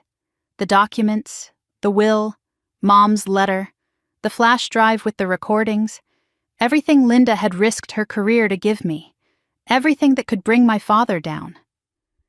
How long have you known this? He told Dad about it 2 hours ago. That is the other reason I came. You need to move everything. Tonight, before they can take it. I grabbed my keys before Jake finished speaking. The clock was ticking again. And this time, I might already be too late. I drove faster than I had ever driven in my life. Red lights became suggestions. Speed limits became distant memories. The storage facility on Walker Street was 23 minutes away under normal conditions. I had maybe 15 minutes before the facility closed at midnight. 15 minutes to get there, get inside, and get everything out before the gates locked for the night, and Ryan's contact had all the time in the world to help himself to my evidence. Jake's warning echoed in my head as I wove through traffic. Ryan knows about the storage unit. He is planning to get inside tomorrow night. But what if tomorrow night had become tonight? What if Ryan had decided not to wait? What if he was already there, already rifling through my mother's letter and the documents that could destroy our father? I was 6 blocks away when I saw it. A black SUV parked across the street from the storage facility entrance. The same kind of SUV that had circled the church parking lot the night I met Linda. Engine running, lights off, tinted windows hiding whoever sat inside, waiting, watching. Someone had gotten there first. My foot hovered over the brake. Every rational thought told me to turn around, to go home, to accept that the evidence was lost and find another way to fight. But then I thought about my mother's letter, about her handwriting, about the words she had written just for me, words my father had stolen and hidden for 11 years. I could not let him take them again. I could not go through the front entrance, not with that SUV watching every car that approached. But I remembered the facility layout from when I had first rented the unit. There was a back fence, an emergency exit for employees, a section of the property that bordered an empty lot filled with overgrown weeds and construction debris. I parked 2 blocks away, behind a closed pharmacy, killed the engine, killed the lights, sat in darkness for 30 seconds, watching, waiting, making sure no one had followed me. No headlights appeared in my rearview mirror. The street was empty. I grabbed my phone and the small flashlight I kept in my glove compartment, left my purse, left anything that might slow me down, and I ran. The back of the storage facility was exactly as I remembered. Chain link fence, 8 feet tall, topped with rusted barbed wire. But there was a gap, a section where the fence had been bent and twisted, probably by teenagers looking for a place to party or homeless people seeking shelter. The gap was narrow, too narrow for comfort. But I was desperate, and desperation made anything possible. I squeezed through the opening. The metal caught my jacket, tore through the fabric, scraped against my arm hard enough to draw blood. I did not stop, did not look back, did not waste a single second on pain or fear. Inside the facility, the emergency lighting cast everything in a dim orange glow. Row after row of identical metal doors stretched out in both directions. Unit 117, ground floor, east side, maybe 200 yards away. I had 11 minutes before the automatic lockdown sealed every entrance and exit. I moved quickly but quietly, staying close to the walls, listening for footsteps, voices, anything that suggested I was not alone. The facility was silent except for the hum of ventilation systems and the distant rumble of traffic on the highway.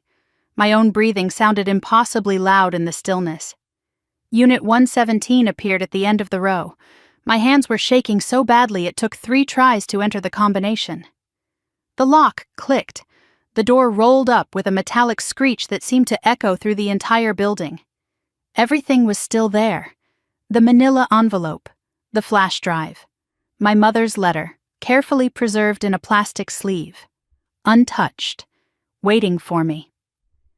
I allowed myself 1 second of relief before grabbing everything and stuffing it into the messenger bag I had worn across my body. I was about to close the unit when I heard it. Footsteps, heavy, deliberate, coming from the direction of the main entrance. Multiple sets of footsteps, moving with the coordinated precision of people who knew exactly what they were looking for. I froze, pressed myself against the inside of the unit, hidden in shadow. The footsteps stopped somewhere nearby. Then a voice, low and angry, echoed through the corridor. "Check every unit on the east side. She is here somewhere. Her car is not at her apartment and she is not answering her phone. This is the only place she would go." Ryan. That was Ryan's voice. He had not waited until tomorrow. He was here now, and he had brought backup. I closed the unit door as quietly as I could, leaving just enough gap to see through. The automatic lights in this section had not triggered yet. I was still in shadow, but the moment I moved, the motion sensors would give me away. Think. The emergency exit was 50 yards away. Ryan and whoever was with him were coming from the west. I had maybe 90 seconds before they reached my row, maybe less. I slipped off my shoes, held them in one hand, the messenger bag pressed tight against my body with the other. And I ran. The motion-activated lights flickered on behind me as I moved, creating a trail of illumination that marked my path like a spotlight. I heard someone shout, heard footsteps break into a run. But I did not look back. The emergency exit loomed ahead, a glowing red sign above a heavy metal door, 10 yards, 5. I hit the push bar with my full weight and burst into the night. The empty lot behind the facility was dark and treacherous, filled with rocks and broken glass and debris that cut into my feet as I ran. Pain shot up my legs with every step, but I did not slow down, did not stop until I reached my car, did not breathe until I was inside with the doors locked and the engine running. In my rearview mirror, I saw flashlight beams sweeping the back fence. They had found my exit point. But they were too late. I pulled onto the street and drove. No destination in mind. Just away. My phone rang as I merged onto the highway. An unknown number. After everything that had happened, I almost let it go to voicemail. Almost decided that no good news could come from strangers calling in the middle of the night. But something made me answer. Clara? A woman's voice, calm, steady, familiar in a way I could not place. This is Patricia.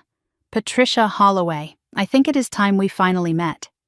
I nearly drove off the road. Patricia, the woman who had disappeared 8 years ago, the ghost story that had haunted Mitchell and Associates, the person Tom had told me about, the one who had been gathering evidence and waiting for the right moment. How did you get this number? Sarah gave it to me. She said you might need help tonight. She was right, was she not? I told her about the storage unit, about Ryan, about barely escaping with the documents. Patricia listened without interrupting.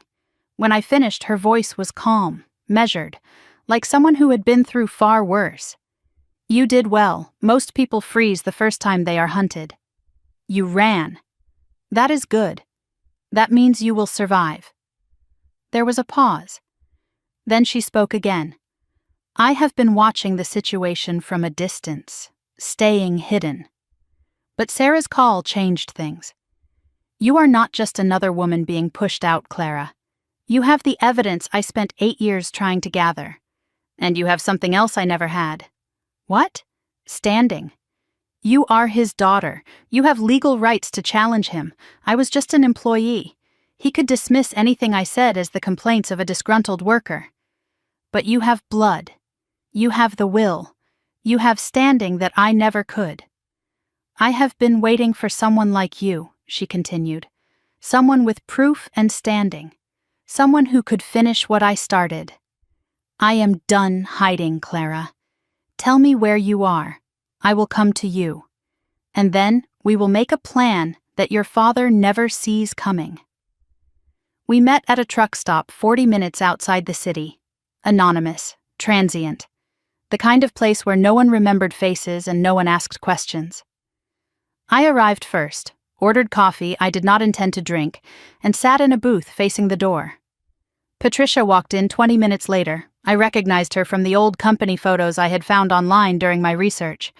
But the woman who slid into the booth across from me looked different. Harder.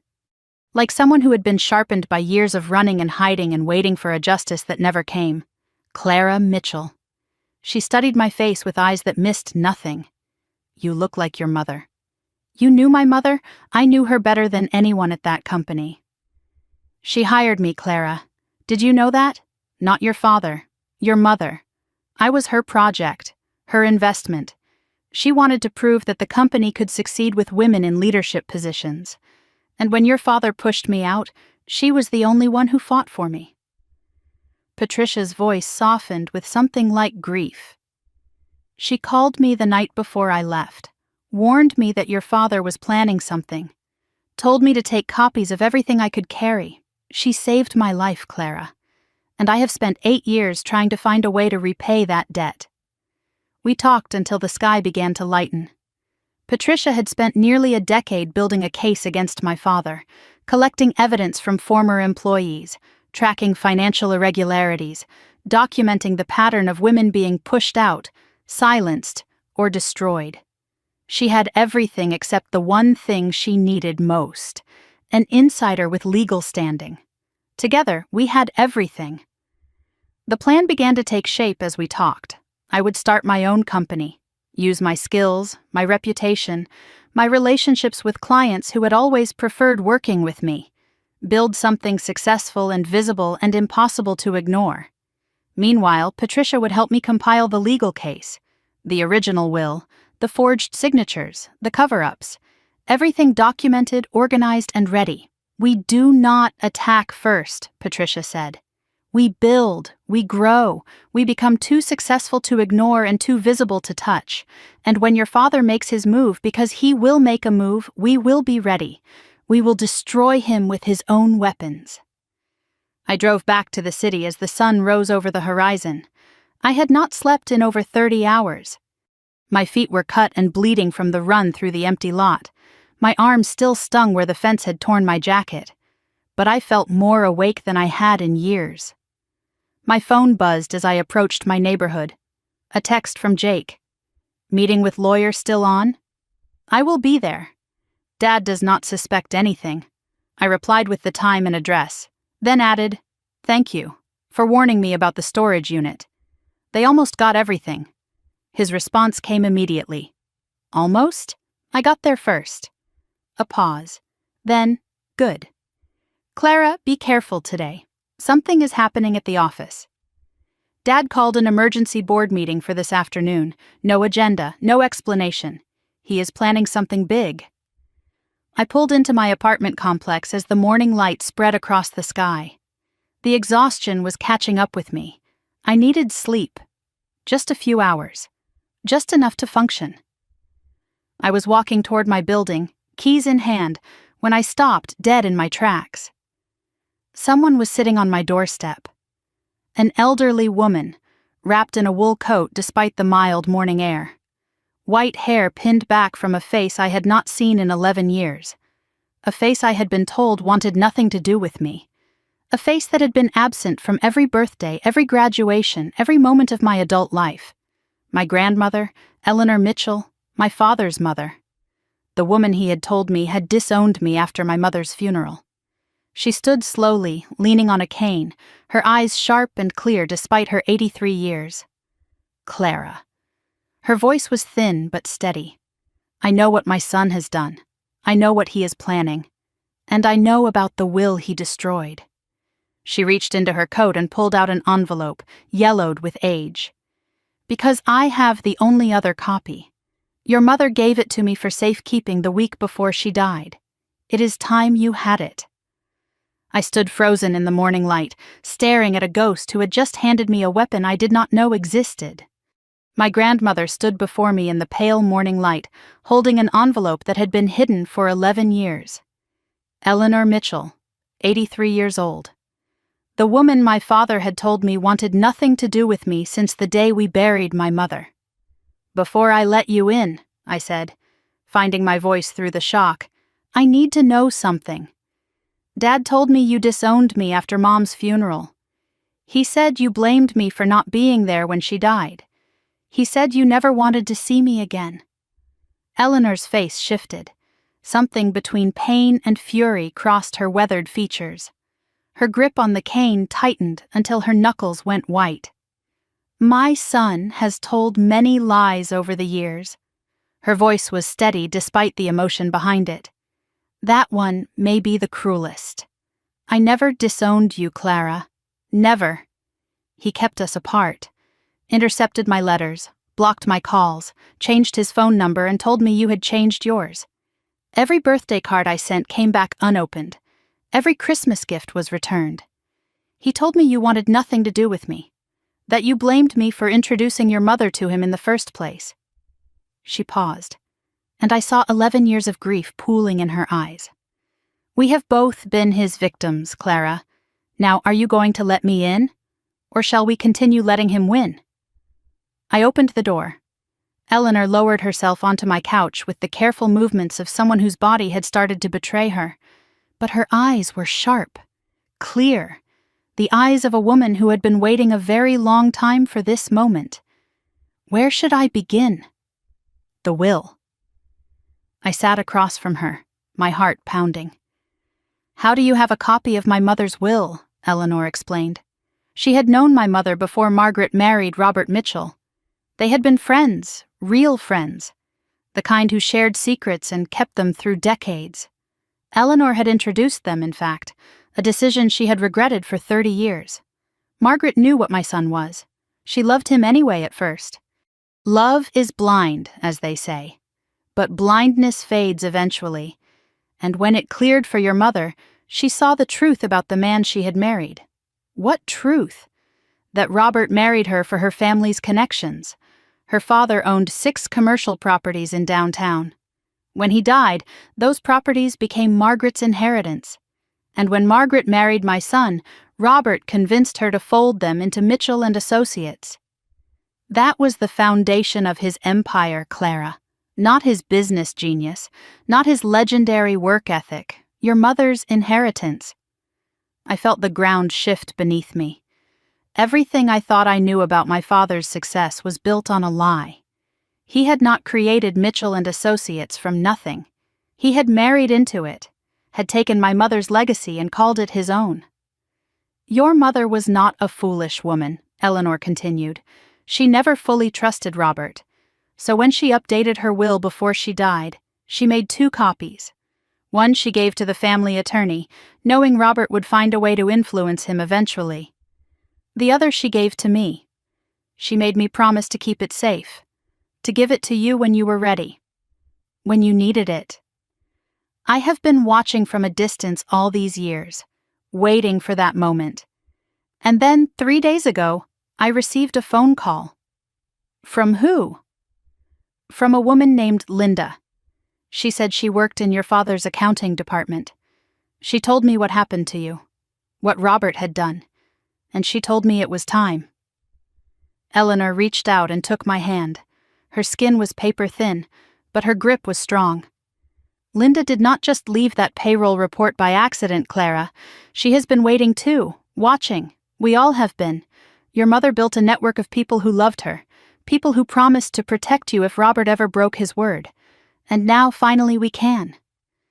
I opened the envelope Eleanor had given me with trembling hands. Inside was a document identical to the one Linda had shown me in the church parking lot. But this version was different in one crucial way. It was notarized, signed by witnesses, and dated one day after the version in my father's files. This is the final version, Eleanor said, the one Margaret intended to be executed, the one Robert destroyed and replaced with his own. I read through the terms carefully, though I already knew what they would say. 30% ownership to me, 30% to Jake, 30% to Ryan, 10% held in trust for future grandchildren, a provision requiring unanimous consent for any sale of shares. But there was one clause I had not seen before, one provision that made my blood run cold.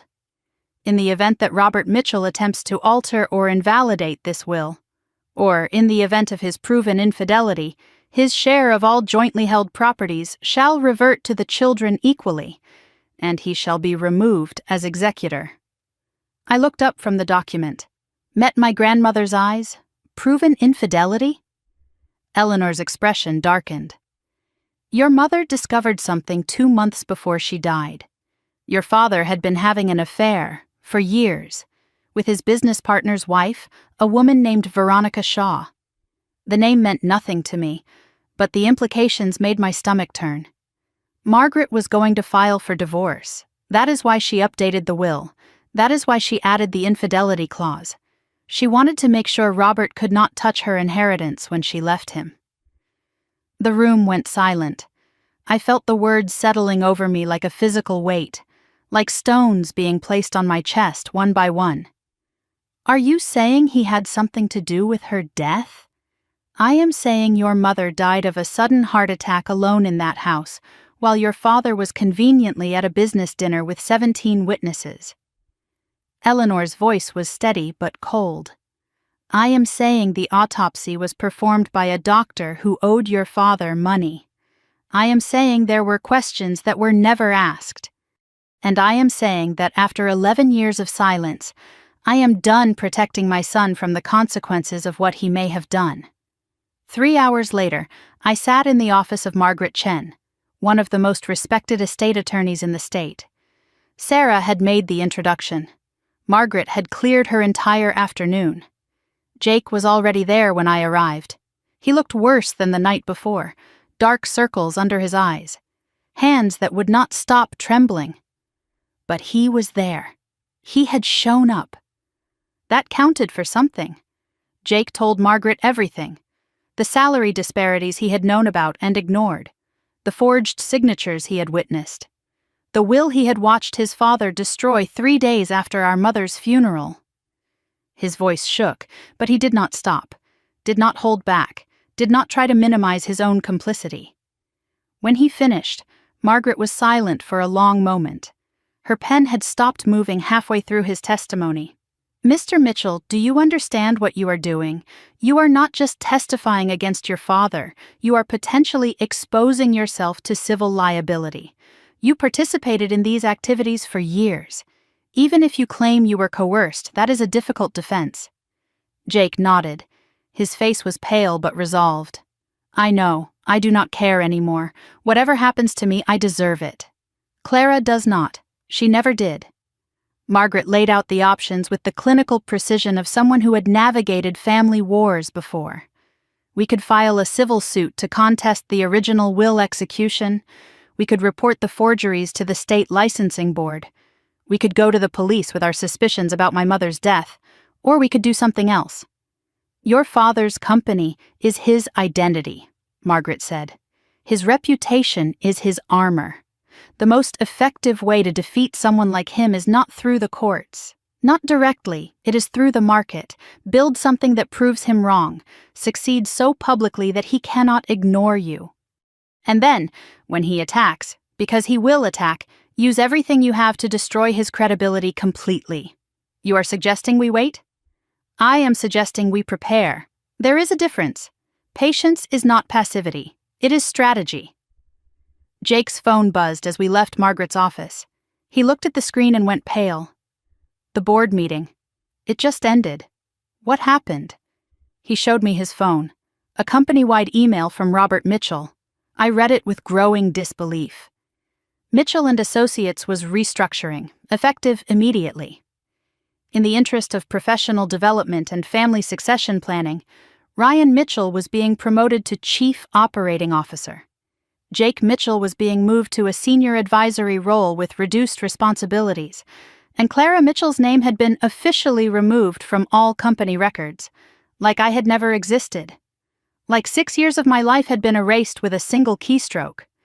But that was not the worst part. At the bottom of the email was an announcement that made my blood run cold.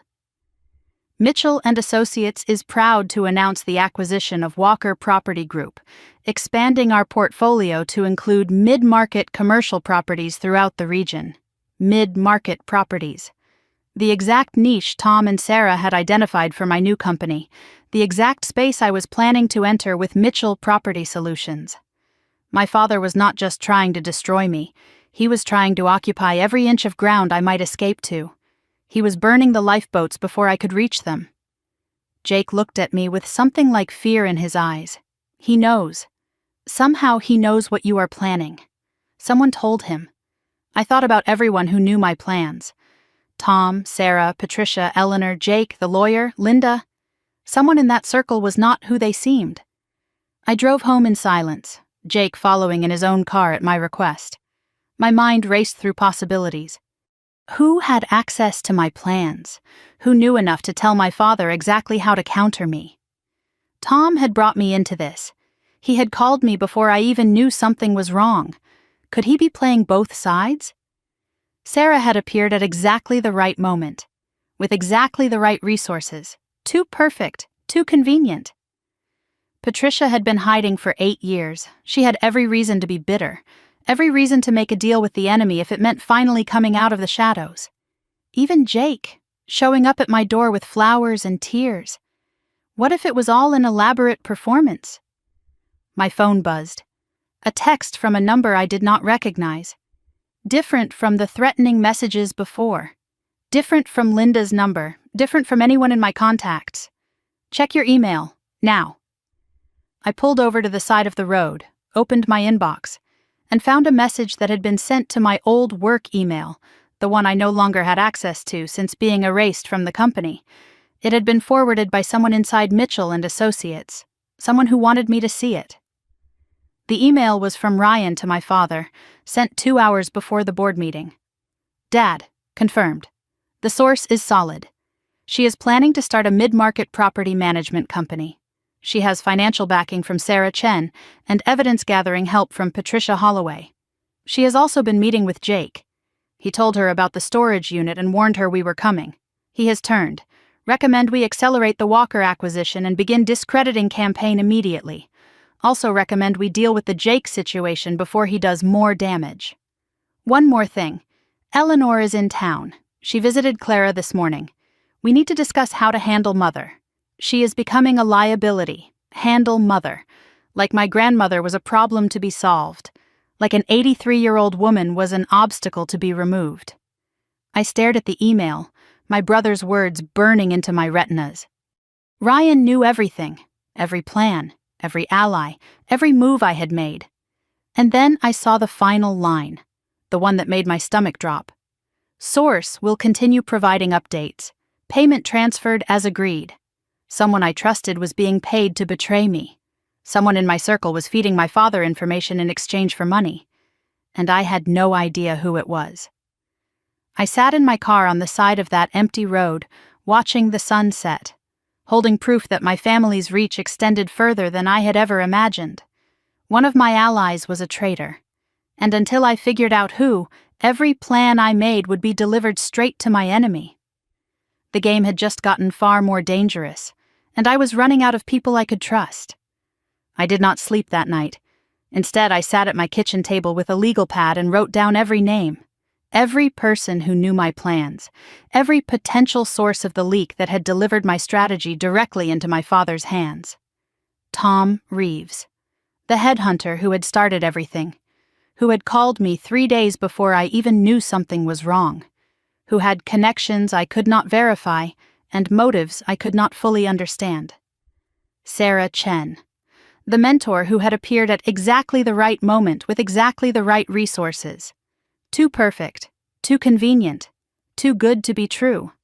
Patricia Holloway, the woman who had been hiding for 8 years, who had every reason to make a deal with the enemy if it meant finally emerging from the shadows. Who knew my father's secrets better than anyone? Eleanor, my own grandmother, who had been silent for 11 years and suddenly reappeared with evidence at the exact moment I needed it most, who had access to information no one else should have. Linda, the accountant who had risked everything to help me, or claimed to, who had started all of this with a payroll report left on a copy machine. Jake, my brother, who might have been playing me from the very beginning, whose tears and trembling hands could have been nothing more than a performance designed to earn my trust. 6 names. 6 people I had trusted with my future. One of them was being paid to destroy me. And the worst part was that I had no idea which one. Every interaction, every conversation, every moment of connection now felt tainted. Had any of it been real? Or had I been a puppet dancing on strings I could not see? I needed a test. Something that would reveal the leak without alerting the mole that I was hunting. The next morning, I called an emergency meeting. Everyone, Tom, Sarah, Patricia, Eleanor, Jake, even Linda, who had supposedly delayed her departure for Oregon to help me through the crisis. We gathered in the conference room at Sarah's office, 6 faces around the table, 6 potential traitors. I studied each one as I prepared to set my trap. I need to tell you all something, I said, keeping my voice steady despite the suspicion churning in my gut. I have made a decision about the company. I laid out a completely fabricated plan, a different strategy than anything we had discussed before. I told them I was abandoning the mid-market approach entirely. Instead, I was going to focus on luxury properties on the North Shore, a completely different market, a completely different threat profile. But here is the key. I watched their reactions carefully, looking for any sign of guilt or recognition. I am telling each of you something slightly different about the timeline, a small detail that only you will know. If that detail reaches my father, I will know exactly who the leak is. I did not actually give them different information. The announcement was identical for everyone. But I wanted to see who flinched, who looked uncomfortable, who could not meet my eyes. Tom nodded approvingly, like a mentor proud of a student who had learned to think strategically. Sarah's expression remained neutral, unreadable, professional. Patricia's jaw tightened almost imperceptibly, a reaction I could not interpret. Eleanor watched me with something like admiration in her aged eyes. Jake stared at the table, pale and silent, his hands clasped so tightly his knuckles had gone white. And Linda's hands were trembling, the same way they had trembled in the church parking lot, the same way they trembled every time she was near me. "Now we wait," I said.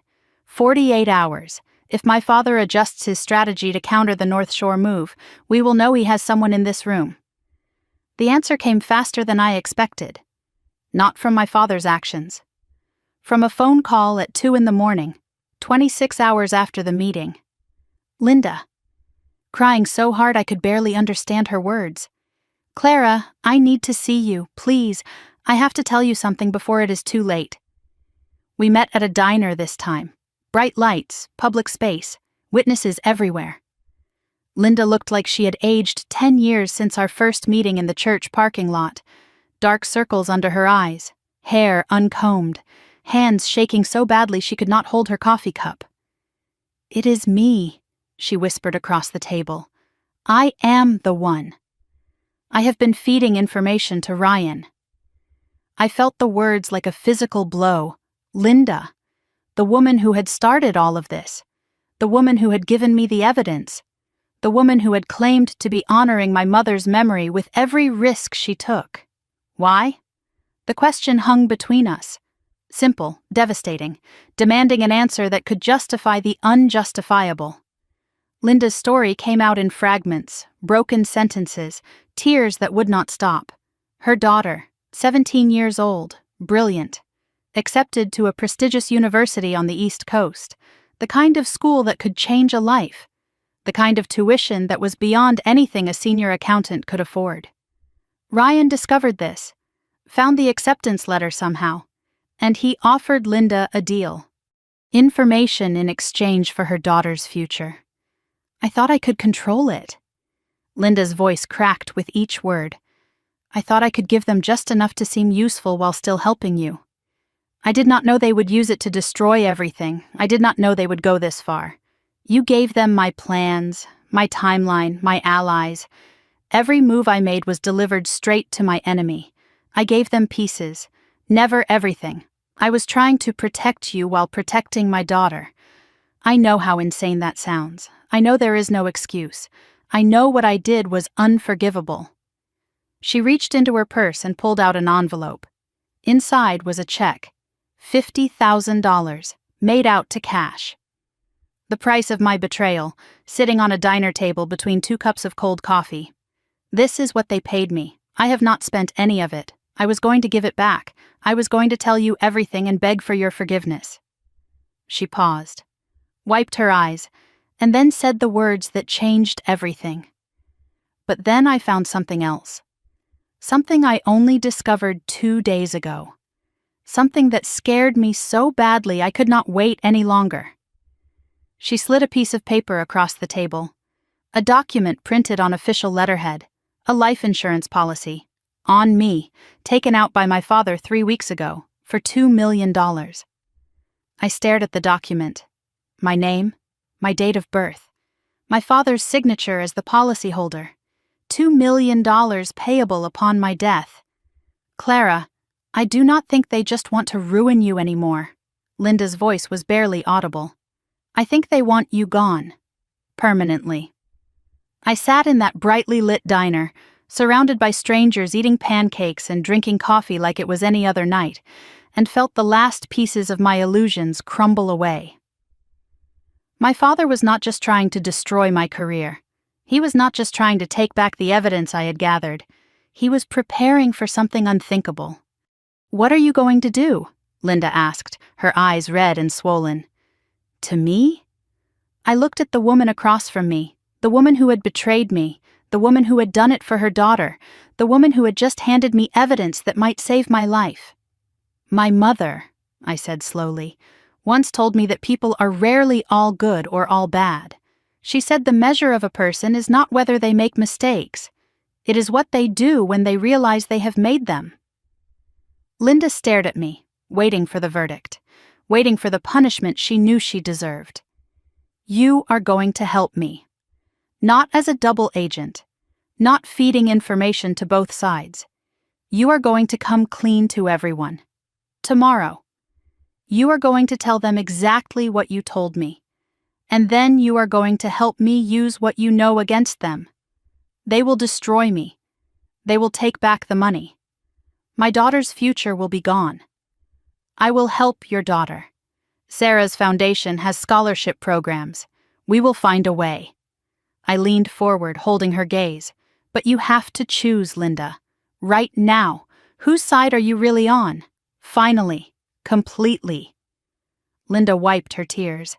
Something shifted in her expression. Fear giving way to resolve. The look of someone who had finally decided to stop running. Yours. I am on yours. I should have been from the very beginning. The next morning we gathered again. Same conference room, same faces. But this time, Linda stood at the front, her voice steady despite everything she was about to confess. She told them everything. The payments from Ryan, the information she had shared, the pressure he had applied using her daughter's future as leverage, and the life insurance policy that suggested my father's plans had escalated beyond corporate warfare. When she finished, the silence in the room was suffocating. Jake spoke first, his voice hollow. A life insurance policy. On Clara. Dad actually planned to... He could not finish the sentence. Could not say the words out loud. Eleanor's face had gone pale. My son. My own son. Sarah remained calm, but her eyes had hardened. This changes the legal calculation significantly.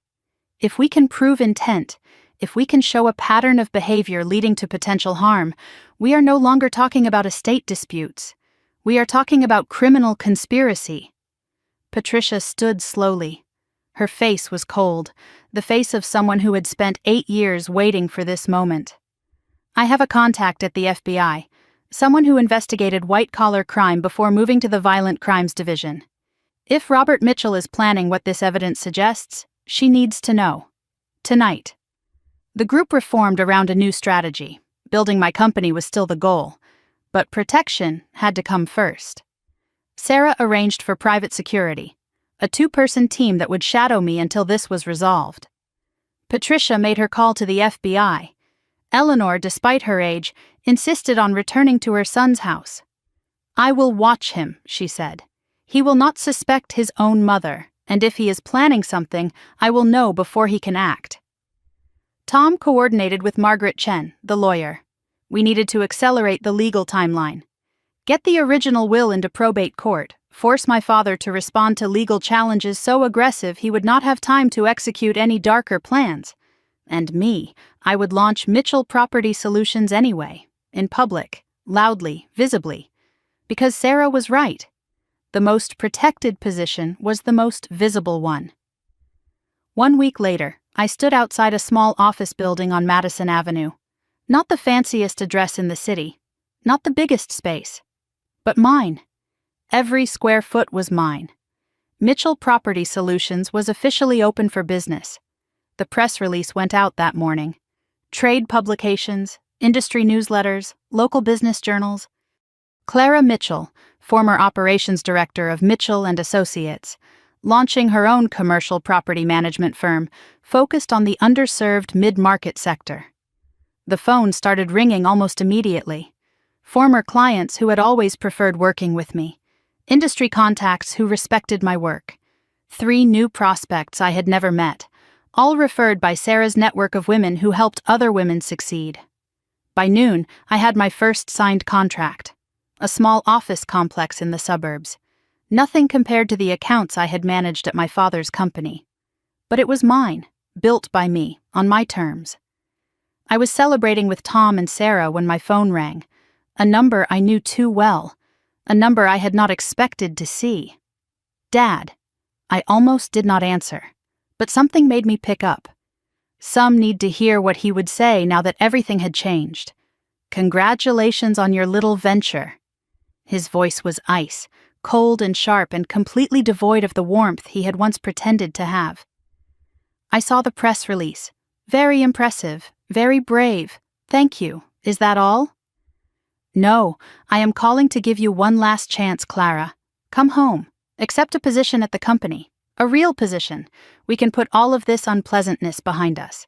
I will even tear up that document Ryan was foolish enough to create. The life insurance policy? Silence on the line. A pause that lasted 3 heartbeats too long. Then his voice, somehow even colder than before. So you know about that. Linda really has outlived her usefulness. Is that a threat, Dad? Against Linda? Against me? His laugh was cold, unfamiliar, the laugh of a stranger wearing my father's voice. I do not make threats, Clara. I make arrangements. You have until the shareholders' meeting next Friday to accept my offer. After that, he paused. After that, I will have to make different arrangements. He hung up before I could respond. I stood in my new office, phone in hand, staring at the business I had just built. My father had given me 8 days. 8 days until the shareholders' meeting. 8 days before he did whatever he was planning. 8 days to destroy him first. I converted my apartment into a war room on day 1. Whiteboards covered every available wall space. Timelines, names, connections, evidence organized by category and cross-referenced by date. 8 days until the shareholders' meeting. 8 days to build a case strong enough to destroy my father before he could destroy me.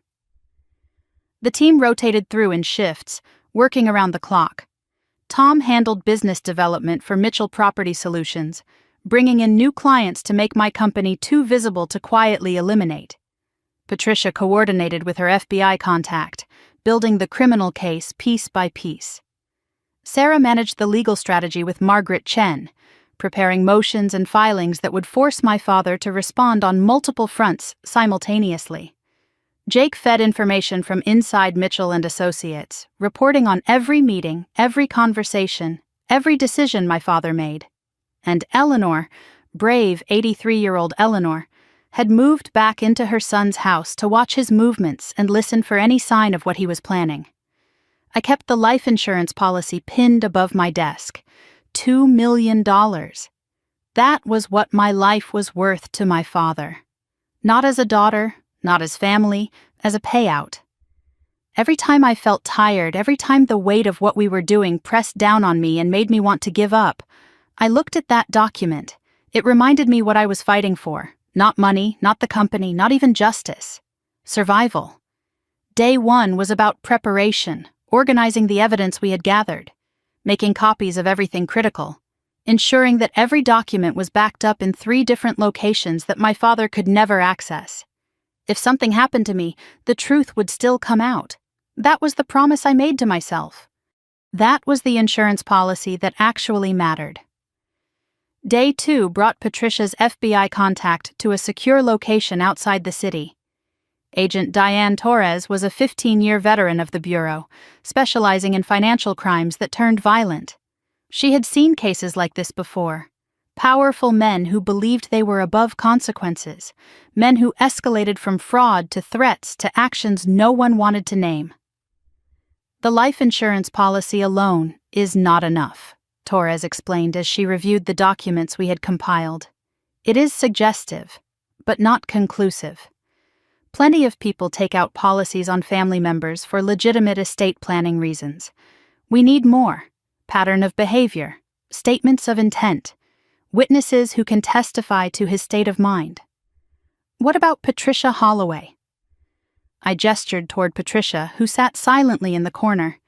He made her disappear 8 years ago, destroyed her career, threatened her until she went into hiding. Torres nodded slowly. That helps establish pattern. But we need something more recent, something that shows escalation. She paused, her eyes meeting mine with uncomfortable directness. What about your mother's death? The room went silent. Eleanor, who had insisted on attending despite the risk of being seen, gripped the arms of her chair until her knuckles went white. What are you suggesting? I am suggesting we request the autopsy files. The original police report. Any medical records from the weeks before her death. If there was anything irregular, anything that was overlooked or deliberately ignored, it could change everything. It could transform this from a civil dispute into a murder investigation. Eleanor spoke for the first time since we had arrived. Her voice was steady but heavy with grief that had never fully healed. Margaret called me the night before she died. She was afraid. She said Robert had been acting strangely, cold, distant, calculating in ways she had never seen before. She said he had asked her strange questions about her life insurance policy, about what would happen to the company if something happened to her, about which documents would need to be updated. Eleanor's eyes met Agent Torres's with fierce determination. I have carried that conversation for 11 years. I will testify to every word under oath. Day 4 brought the breakthrough. Eleanor called at 6 in the morning, her voice urgent but controlled. I found something. In Robert's study. He keeps a locked drawer in his desk. I remembered where he hides the spare key, a habit unchanged in 40 years. You need to see what is inside. I drove to the house where I had grown up, the house that now felt like enemy territory. Eleanor met me at the back entrance, leading me through the kitchen where I had eaten breakfast every morning as a child, past the living room where we had opened Christmas presents as a family, into the study that had always been my father's private domain. The drawer contained files he thought no one would ever see, medical records from the months before my mother died, correspondence with a doctor I had never heard of, a specialist in what the letters called discrete pharmaceutical solutions. The doctor had declined to help, citing ethical concerns that apparently still existed in some corners of the medical profession. But the inquiry itself was damning. The questions my father had asked, the options he had explored. He was planning it. I held the documents with hands that would not stop shaking. He was actually planning to kill her. There is more. Eleanor pulled out another file. Bank statements showing a $50,000 payment to an unnamed recipient 2 weeks before Margaret's death, and a second payment of the same amount 1 week after. The coroner, Eleanor said quietly, the one who ruled her death natural causes. He retired 6 months after the funeral, bought a house in Florida, paid cash, no mortgage. No explanation for where a county medical examiner got that kind of money. I sat in my father's chair, surrounded by evidence of his darkest crime. My mother had not died of natural causes. She had been murdered by the man who had sworn to love and protect her. The man who had tucked me into bed as a child. The man who had walked me to my first day of kindergarten. My father. I always thought I had already lost everything. My job, my family, my faith in the people who should have loved me most. But sitting in that study, holding proof that my father had murdered my mother, I realized I had been wrong. There was always more to lose. There was always a deeper bottom to fall through. Day 5, Margaret Chen filed the lawsuit, a civil action contesting the execution of Margaret Mitchell's estate, alleging fraud, forgery, and undue influence, naming Robert Mitchell, Jake Mitchell, and Ryan Mitchell as defendants. Jake had agreed to be named. It was part of the strategy, a defendant who cooperated, who testified against the others, who demonstrated genuine remorse. Margaret called it fracturing the family defense, showing the court and the public that not everyone in the Mitchell family stood behind Robert's lies. The lawsuit was public record. Within hours, reporters were calling, industry journalists who covered commercial real estate, local news outlets looking for drama, national business publications that smelled blood in the water. I declined all interview requests, but the story spread anyway. Mitchell family empire faces legal challenge. Daughter accuses father of estate fraud. The headlines wrote themselves. We did not file to win in court, Sarah explained as we monitored the coverage. Not yet, anyway. We filed to create visibility. Your father cannot quietly eliminate someone who is at the center of a public legal battle. Every reporter, every journalist, every curious observer becomes a witness to your existence. Attention is your armor now, Clara. Not lawyers, not evidence, visibility. My father's response came within hours, not to me directly, to the press. A statement calling the lawsuit a desperate and baseless attack by a disgruntled former employee, promising a vigorous defense of the Mitchell family's reputation and legacy. Disgruntled former employee, not daughter, not family. He was already erasing me from the narrative, preparing the public for whatever came next. That evening, I received a letter from his lawyers. A cease and desist demanding I stop using the Mitchell name in my business. Stop claiming any connection to Mitchell and Associates. Stop spreading what they called defamatory allegations about the Mitchell family. I framed it and hung it next to the life insurance policy. Another reminder of what I was fighting against. Day 6 brought the autopsy files. Agent Torres had obtained them through official channels, citing the new evidence we had gathered. What she found confirmed our worst suspicions.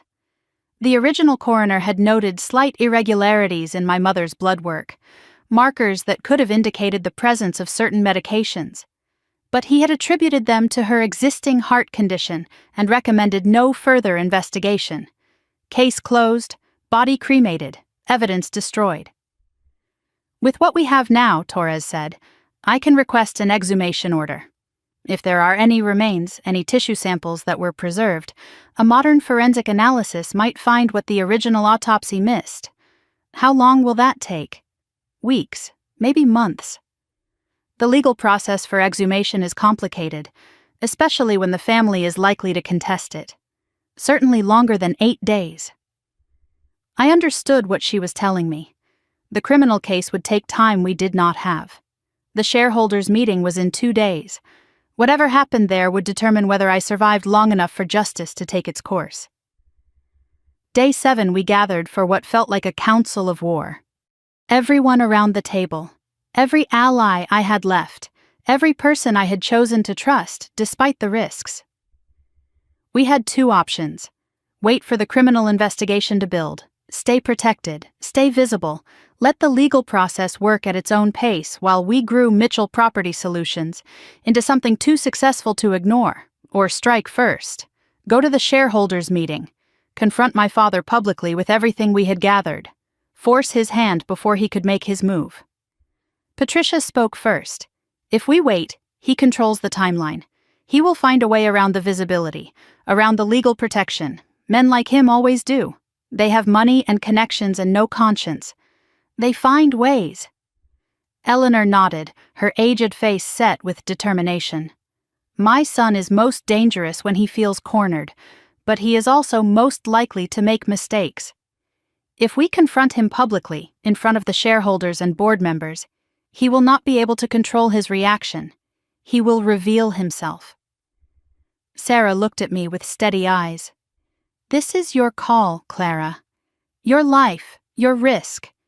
We can advise, but we cannot decide for you. I thought about my mother, about the letter she had written that I had never received, about all the years stolen by lies and manipulation and murder. We go to the meeting, I said, all of us, and we end this. Day 8 dawned clear and cold. I woke before sunrise, unable to sleep, watching the light slowly fill my apartment. The shareholders' meeting was scheduled for 2 p.m. In 8 hours, everything would change. One way or another. I dressed carefully, professionally. The navy suit my mother had bought me for my first job interview, still fitting perfectly after all these years. I had saved it for a moment that mattered. This mattered more than anything. We gathered at Sarah's office at noon. Tom, Patricia, Eleanor, Jake, Linda, Margaret Chen, even Agent Torres, who would be watching from outside, ready to move if things went wrong. I looked at each face. People who had risked everything to help me. People my mother had trusted. People who believed in justice even when it seemed impossible. Whatever happens today, I said, thank you. All of you. We were about to leave for the meeting when Jake's phone rang. He answered, listened for 30 seconds, and went completely white. That was my contact at the office. He looked at me with something like fear. Dad changed the meeting. It is not at company headquarters anymore. He moved it to the house. The family house, private property, no press allowed, no outside observers. Just shareholders and invited guests. He knows we are coming, Patricia said. He is isolating us, Sarah added, getting us away from witnesses. I looked at the evidence we had gathered, at the plan we had made. All of it based on the assumption that we would have a public stage, an audience, protection through visibility. Now we had nothing but a house full of people who wanted me gone, and a father who had already killed once to protect his secrets. We go anyway, I said, but we go prepared. I reached into my bag and pulled out my phone, hit the record button, and left it recording. If I do not make it out of that house, I said, looking into the camera, this is why, this is who, and this is everything they have done. I spent the next few minutes summarizing everything. The salary discrimination, the forged will, the evidence of murder, the life insurance policy, names, dates, documents. All of it recorded and automatically uploading to a secure cloud server that 3 different lawyers had access to. When I finished, I put the phone in my jacket pocket with the camera still running. 3 hours later, I walked through the front door of my childhood home. Into the living room where I had played as a little girl. Into the dining room where we had shared family meals. Into the den where my father was waiting with a smile that told me he had been planning this moment for a very long time. The house looked the same as it always had. White columns standing sentinel on either side of the front door. Manicured lawn stretching toward the street in perfect geometric precision. The oak tree I had climbed as a child still standing in the front yard, its branches reaching toward a sky that seemed impossibly blue for such a dark day. But everything felt different now. The home where I had learned to walk, where I had celebrated birthdays and opened Christmas presents, where I had been held by a mother who loved me, had become a trap, and I was walking into it willingly. My team flanked me as we approached. Tom on my left, Patricia on my right, Sarah and Margaret Chen behind us. Jake had gone in earlier to maintain his cover until the last possible moment. Eleanor was already inside, playing the role of confused elderly mother who just wanted peace in her family. Linda waited in a car parked down the street, ready to call Agent Torres if anything went wrong. I noticed the security guards first, 2 men in dark suits stationed at the front door, their eyes tracking our approach with professional detachment. 2 more visible through the windows, positioned at strategic points throughout the first floor. My father had never employed security at the house before. These men were not here to protect the family. They were here to contain it, to make sure no one left until my father decided they could. I straightened my shoulders, touched the phone in my jacket pocket, still recording, still uploading everything to the secure server. And I walked through the front door of my childhood home for what might be the last time.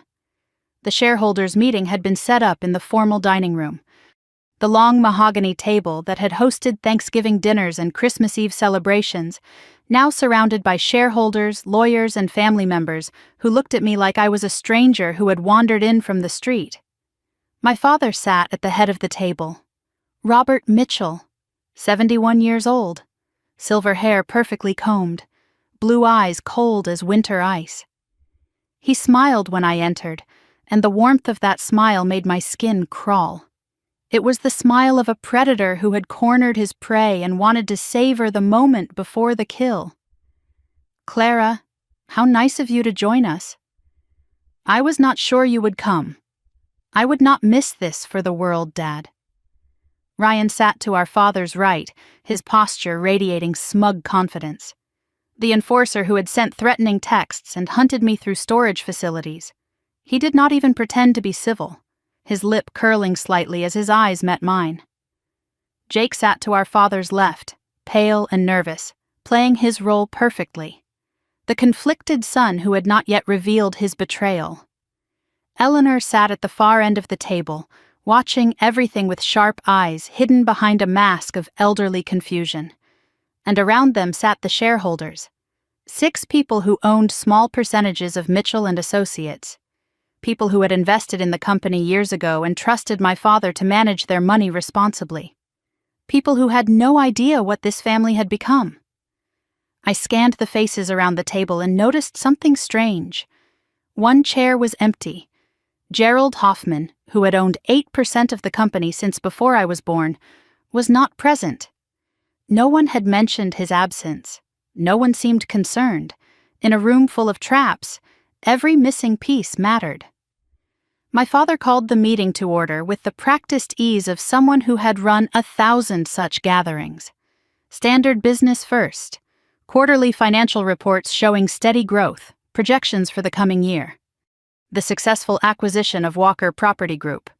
All designed to project normalcy, stability, a family business running smoothly despite what he called the unfortunate public dispute with a former employee.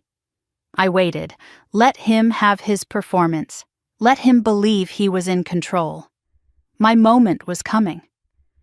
When he asked if there was any new business to discuss, I stood. Actually, yes, I have some new business. I would like to present evidence of fraud, forgery, and murder committed by the CEO of this company. The room went silent. The shareholders exchanged confused glances. Ryan's confident smirk flickered. Eleanor gripped the edge of the table. And my father's smile did not waver. If anything, it grew wider. Clara, this is not the appropriate venue for your personal grievances. I disagree. The shareholders deserve to know who they have invested their money with. I pulled copies of the documents from my bag and spread them across the table. The original will, showing equal ownership shares for all 3 children. Financial records showing forged signatures on client accounts.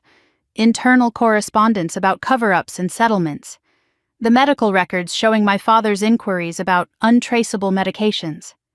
The bank statements showing payments to the coroner who had ruled my mother's death natural causes. 11 years ago, Margaret Mitchell intended to leave 30% of this company to each of her children. Robert Mitchell destroyed that will and replaced it with one that served his interests. He forged signatures. He covered up his son's incompetence by using my name and reputation as insurance. And when my mother threatened to expose him, he murdered her. The shareholders were frozen in their seats. Ryan had gone pale beneath his artificial tan. Eleanor was no longer pretending confusion, her eyes fixed on her son with something between grief and fury. And Robert Mitchell was still smiling. That was what terrified me most. He should have been panicking, should have been denying, should have been doing something other than sitting there with that calm, confident expression, like a man who had been waiting for exactly this moment. "Are you finished?" he asked, when the silence had stretched past bearable. "Because I have evidence, too." He nodded to Ryan, who produced his own folder of documents. Photographs, legal papers. What appeared to be transcripts of recorded conversations. "My daughter has been conspiring with disgruntled former employees to fabricate evidence against this company." My father's voice carried the practiced sincerity of a man who had spent his life lying to people who trusted him. "She has been working with Patricia Holloway, a woman who was terminated for theft 8 years ago. She has been coordinating with Linda Morrison, an accountant we recently discovered has been embezzling company funds. And she has manipulated my own mother, using forged documents and emotional manipulation to turn her against her own son. Every accusation was a twisted version of the truth. Patricia had not been fired for theft. Linda had not embezzled anything. Eleanor had not been manipulated, but the shareholders did not know that. They only saw 2 sets of competing claims, 2 versions of reality, and no way to determine which was true. "This is what Clara does," my father continued, his voice heavy with practiced sorrow. "She has always been troubled. Jealous of her brothers, resentful of authority. We tried to help her, gave her a position at the company despite her limitations. And this is how she repays our generosity. With lies, with slander, with attacks on the family that loved her." The room had descended into confusion. Shareholders whispering to each other. Lawyers scribbling notes. My father's narrative gaining traction against my evidence because he had decades of trust to draw on, and I had only the truth. Then Jake stood up. "Dad, stop." Robert turned to his eldest son with a look of confident expectation. The look of a father who assumed his child would fall in line, as Jake had always fallen in line, as all of us had always fallen in line. "Jake, please explain to these people that your sister has been having some sort of breakdown, and we are trying to help her. I am not going to lie for you anymore." The look on my father's face was something I would remember forever. Confusion first, then recognition, then fury so pure and hot, it seemed to change the temperature of the room. "What did you say?" "I said I am not going to lie for you. Not anymore. Not ever again." Jake's voice grew stronger as he spoke, like someone breaking through a wall that had contained him his entire life. "Everything Clara said is true. I have known about the salary disparities for years. I watched you forge signatures on documents. I saw you destroy Mom's original will 3 days after her funeral.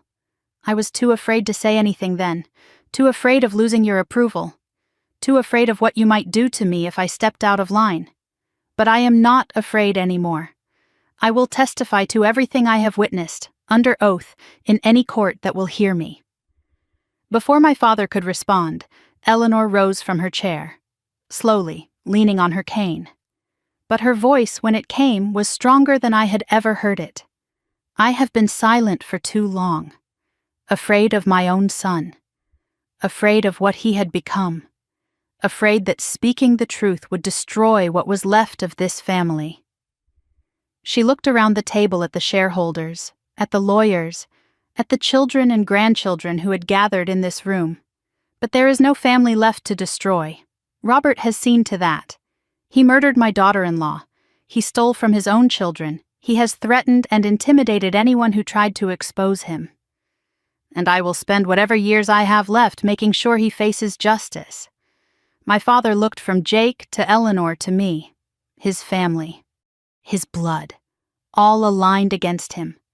For one moment I saw something I had never seen in his eyes. Fear. Real fear. The fear of a man who had spent his life controlling everyone around him and suddenly realized that control was slipping away. Then, something changed in his expression. The fear vanished, replaced by something colder, more dangerous. The look of a man who had decided that if he was going down, he was taking everyone with him. Security. The 2 guards who had been standing by the door moved forward, not threatening, not aggressive, just present, a reminder that we were in his house, surrounded by his people, far from any help. "No one leaves this room until I say so." He stood slowly, walked to the sideboard where a crystal decanter of whiskey sat, poured himself a glass with hands that were perfectly steady. "You think you have won." He took a long drink, then turned to face us. "You think your evidence matters, your testimonies, your righteous indignation. But you have forgotten something important. This is my house, my company, my family, and I decide how this ends." He reached into his jacket. My heart stopped, but it was not a weapon. It was a phone. "I have a contact at the district attorney's office, a friend who owes me more favors than he can count. In about 10 minutes, police will arrive to arrest Patricia Holloway for theft, Linda Morrison for embezzlement, and Clara Mitchell for conspiracy to commit fraud. The evidence has already been prepared. The warrants have already been signed." My stomach dropped. He had planned for this, had known I would come, had prepared a counterstrike that would destroy my credibility, my freedom, my future. "You can fight it," he continued. "Hire lawyers. Prove your innocence eventually. Maybe in a year or 2, after your little company has gone bankrupt and your reputation has been destroyed, some court might believe your version of events, but by then it will not matter. No one will trust a word you say about me." He smiled, the smile of a man who had already won. "Or you can accept my offer. Walk away. Take a settlement. Leave quietly, and I will make all of this disappear. Your choice, Clara. But you have about 9 minutes to make it." I looked at my father, at the man who had controlled my entire life, who had killed my mother, who had systematically destroyed anyone who threatened his power.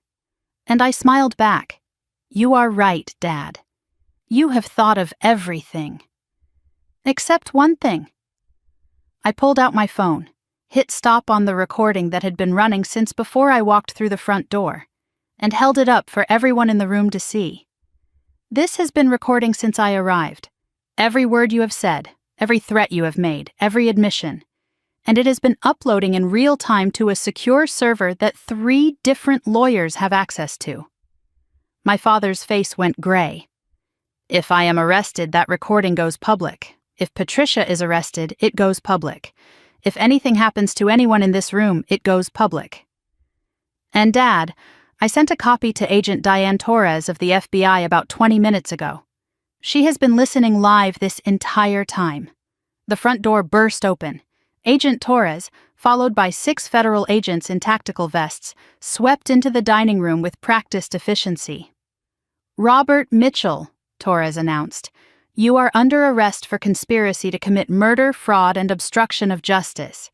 You have the right to remain silent. Anything you say can and will be used against you in a court of law." My father looked at me as they put him in handcuffs, and for the first time in my life, I saw him clearly. Not as my father. Not as a powerful businessman, not as the man who had built an empire and controlled everyone around him. Just a small, desperate man who had spent his entire life building a legacy on lies. "This is not over," he said as they led him away. "This will never be over." "Yes, Dad," I said quietly. "It is." But as I watched them take him out the door, Ryan caught my eye from across the room. He had not been arrested, had not been named in the charges Torres had read, and the look on his face, cold and calculating and completely unafraid, told me my father was right about one thing. This was not over. Not yet. Not until every last secret was exposed. Every last debt was paid. And every last person who had wronged me faced their reckoning. I woke the next morning to 17 missed calls, 43 text messages, and my face on the front page of the business section. Mitchell family empire crumbles. Patriarch arrested for murder conspiracy. The headlines screamed what I had lived through, reducing the worst day of my life to ink and paper and clickbait. I made coffee, sat by my window, watched the sun rise over a city that suddenly looked different. Brighter somehow, full of possibility instead of threat. My father was in federal custody. His bail hearing was scheduled for the following week, but Agent Torres had assured me that with the evidence we had gathered, flight risk concerns would keep him locked up. For the first time in months, I felt safe. For the first time in years, I felt free. I had imagined this moment so many times. The moment when justice finally came. When the man who had stolen my inheritance, murdered my mother, and tried to destroy my life finally faced consequences. I thought I would feel triumphant, victorious, like a warrior who had won an impossible battle. Instead, I felt something I had not expected. Grief. Not for my father, not for the man he had become, but for the father I thought I had, for the family I thought I belonged to, for the little girl who had believed her daddy would always protect her. That little girl had died in this process, and I was only now beginning to mourn her. The calls came throughout the morning, Tom checking in, Sarah offering support. Patricia simply saying she was proud of me. The network my mother had built was still holding me up even now, especially now. Ryan disappeared the night of the arrest, fled before the FBI could question him, slipping away in the chaos while agents were focused on my father. For 3 days, I wondered if he would become another threat lurking in the shadows. Another enemy waiting to strike when I least expected it. I did not have to wonder long. Agent Torres called on day 4. Ryan had been picked up trying to cross into Canada at a remote border crossing in Vermont. His laptop, seized during the arrest, contained evidence of his own crimes separate from our father's schemes. Embezzlement from client accounts. Wire fraud spanning 3 years. and communications with our father discussing how to handle Clara permanently, using language that left no room for innocent interpretation. "He is not getting bail," Torres said. "He is looking at 15 to 20 years, minimum, and that is before we add charges related to your mother's death." He was more involved than we initially realized. There was more. Torres had found emails between Ryan and a woman named Veronica Shaw, the name my grandmother had mentioned, my father's mistress, the affair that had lasted over 15 years, hidden from everyone except those who needed to know. "The affair never ended," Torres explained. "They have been together this entire time, and Veronica was helping Ryan plan what to do with the company once your father was too old to run it. They were going to push him out eventually, use the same tactics on him that he used on everyone else." I almost laughed at the irony.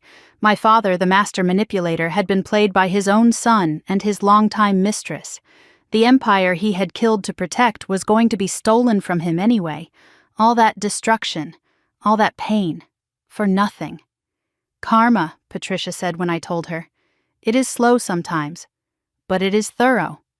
With both my father and Ryan in federal custody, I could finally breathe.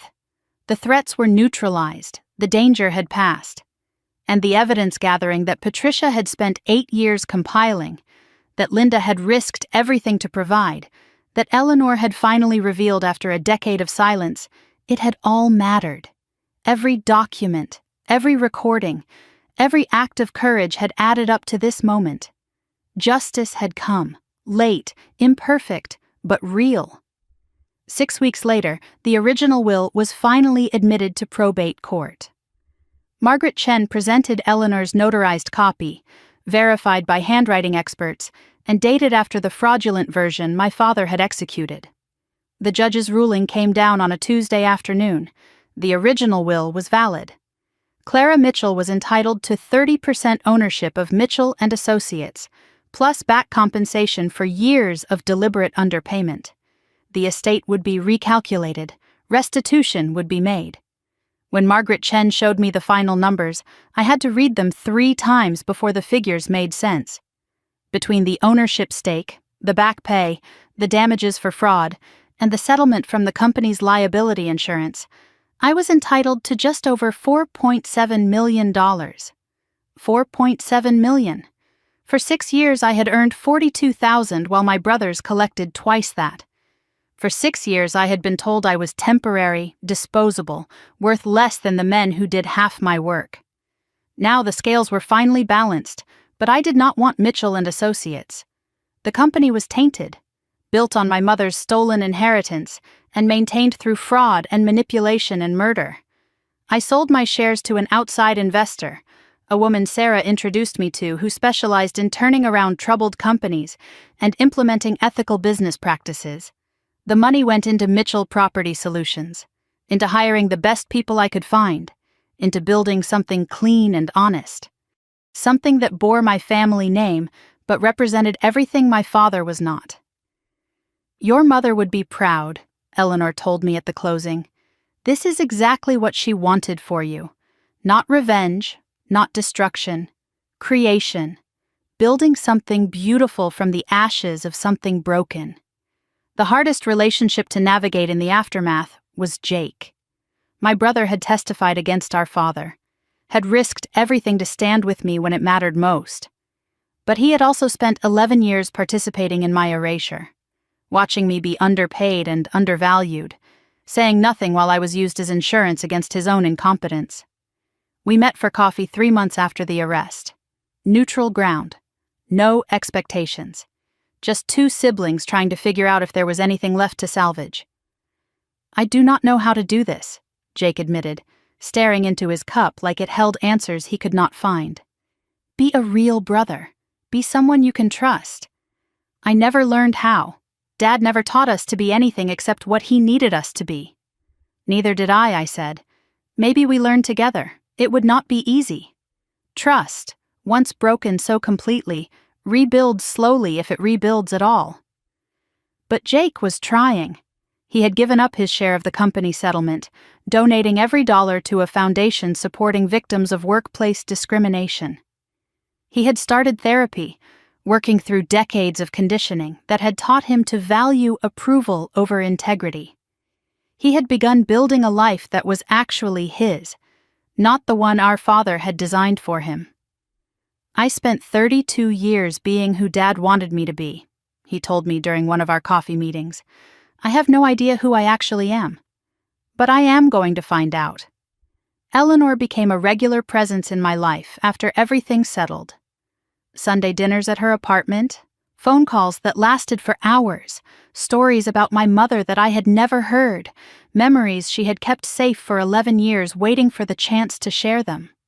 She moved into an assisted living community near my office, not because she needed assistance, but because she was done being alone, done being isolated by her son's lies, done waiting for a family that had been stolen from her. "I wasted 11 years being afraid of Robert," she told me one evening as we looked through old photo albums. 11 years of silence when I should have been fighting. I am not wasting whatever time I have left. Linda's daughter got her scholarship. Full tuition, room and board, a fresh start untainted by her mother's mistakes. Sarah's foundation had made it happen. No questions asked, no strings attached. Linda herself joined Mitchell Property Solutions as head of accounting.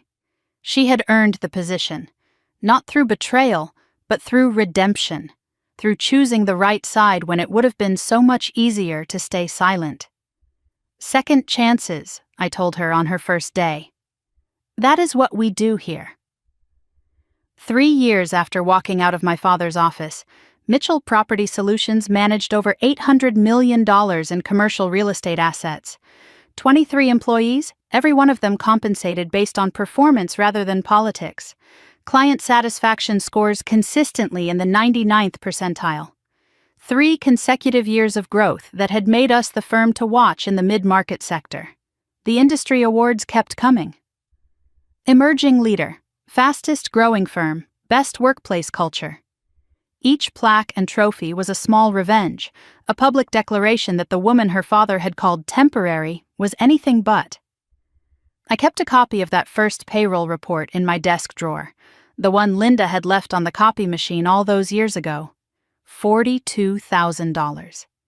Sometimes when the pressure got heavy or the challenges felt insurmountable, I would pull it out and look at it, not to stay angry, not to feed resentment, but to remember how far I had come. To remember that the woman who had earned $42,000 was the same woman now running a company worth millions. The only thing that had changed was who got to decide my value.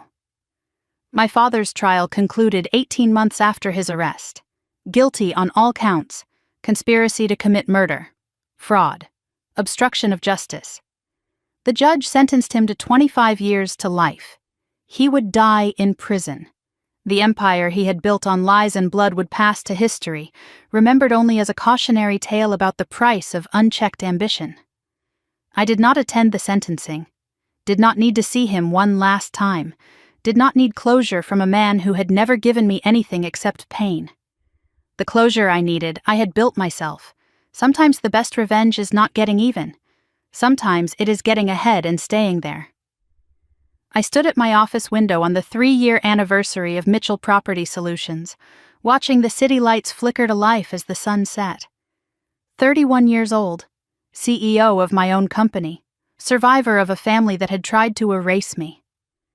I thought about the girl I had been, the one who had worked weekends and holidays, desperate for approval that would never come, the one who had believed that if she just worked harder, sacrificed more, proved herself more thoroughly, she would finally be seen, finally be valued, finally be enough. That girl had been wrong, not about her worth, but about who got to define it. The people who should love us most are sometimes the ones who hurt us deepest. They are the ones who know exactly where we are vulnerable, exactly how to make us feel small. And the hardest thing in the world is learning that their opinion of us does not have to become our opinion of ourselves. I had learned to walk away from people who did not value me, had learned that leaving was not giving up, it was choosing myself. It was saying, loudly and clearly, that I deserved better than crumbs from tables I had built with my own hands. And then I had gone out and built better, with my own vision, on my own terms, surrounded by people who saw my worth without me having to prove it. If my story sounds familiar to you, if you have ever felt invisible in your own family, undervalued by the people who should champion you, dismissed because of who you are rather than what you can do, I want you to know something. You are not alone, and you are not wrong for wanting more. Sometimes the people who raise us cannot see us clearly. Sometimes the families we are born into are not the families we deserve. And sometimes the bravest thing we can do is build a new life with people who actually recognize our worth. If this story gave you hope, if it made you feel less alone in whatever battle you are fighting, I would love to hear from you. Drop a comment below and tell me your story. Have you ever had to walk away from family to find yourself? Have you ever been underestimated by the people who should have believed in you the most? I read every comment, and your story matters. And if you want more stories like this, stories about finding your strength when the people closest to you try to tear you down, stories about ordinary people who faced impossible situations and found the courage to change their lives, make sure you hit that subscribe button and turn on notifications. Because every week I share stories of resilience, justice, and the power of refusing to accept less than you deserve. You deserve to be seen. You deserve to be valued. And you deserve a story that reminds you of that truth every single day. Thank you for watching. Thank you for listening. And thank you for being part of this community. Your support means more than you know. Until next time, remember this. Sometimes the best revenge is not getting even. It is becoming someone they can never ignore again. It is building a life so full and successful and joyful that it speaks louder than any argument ever could. This has been Clara's story. But out there, right now, someone is living the first chapter of their own transformation. What will your story be? This story is fictionalized for dramatic effect.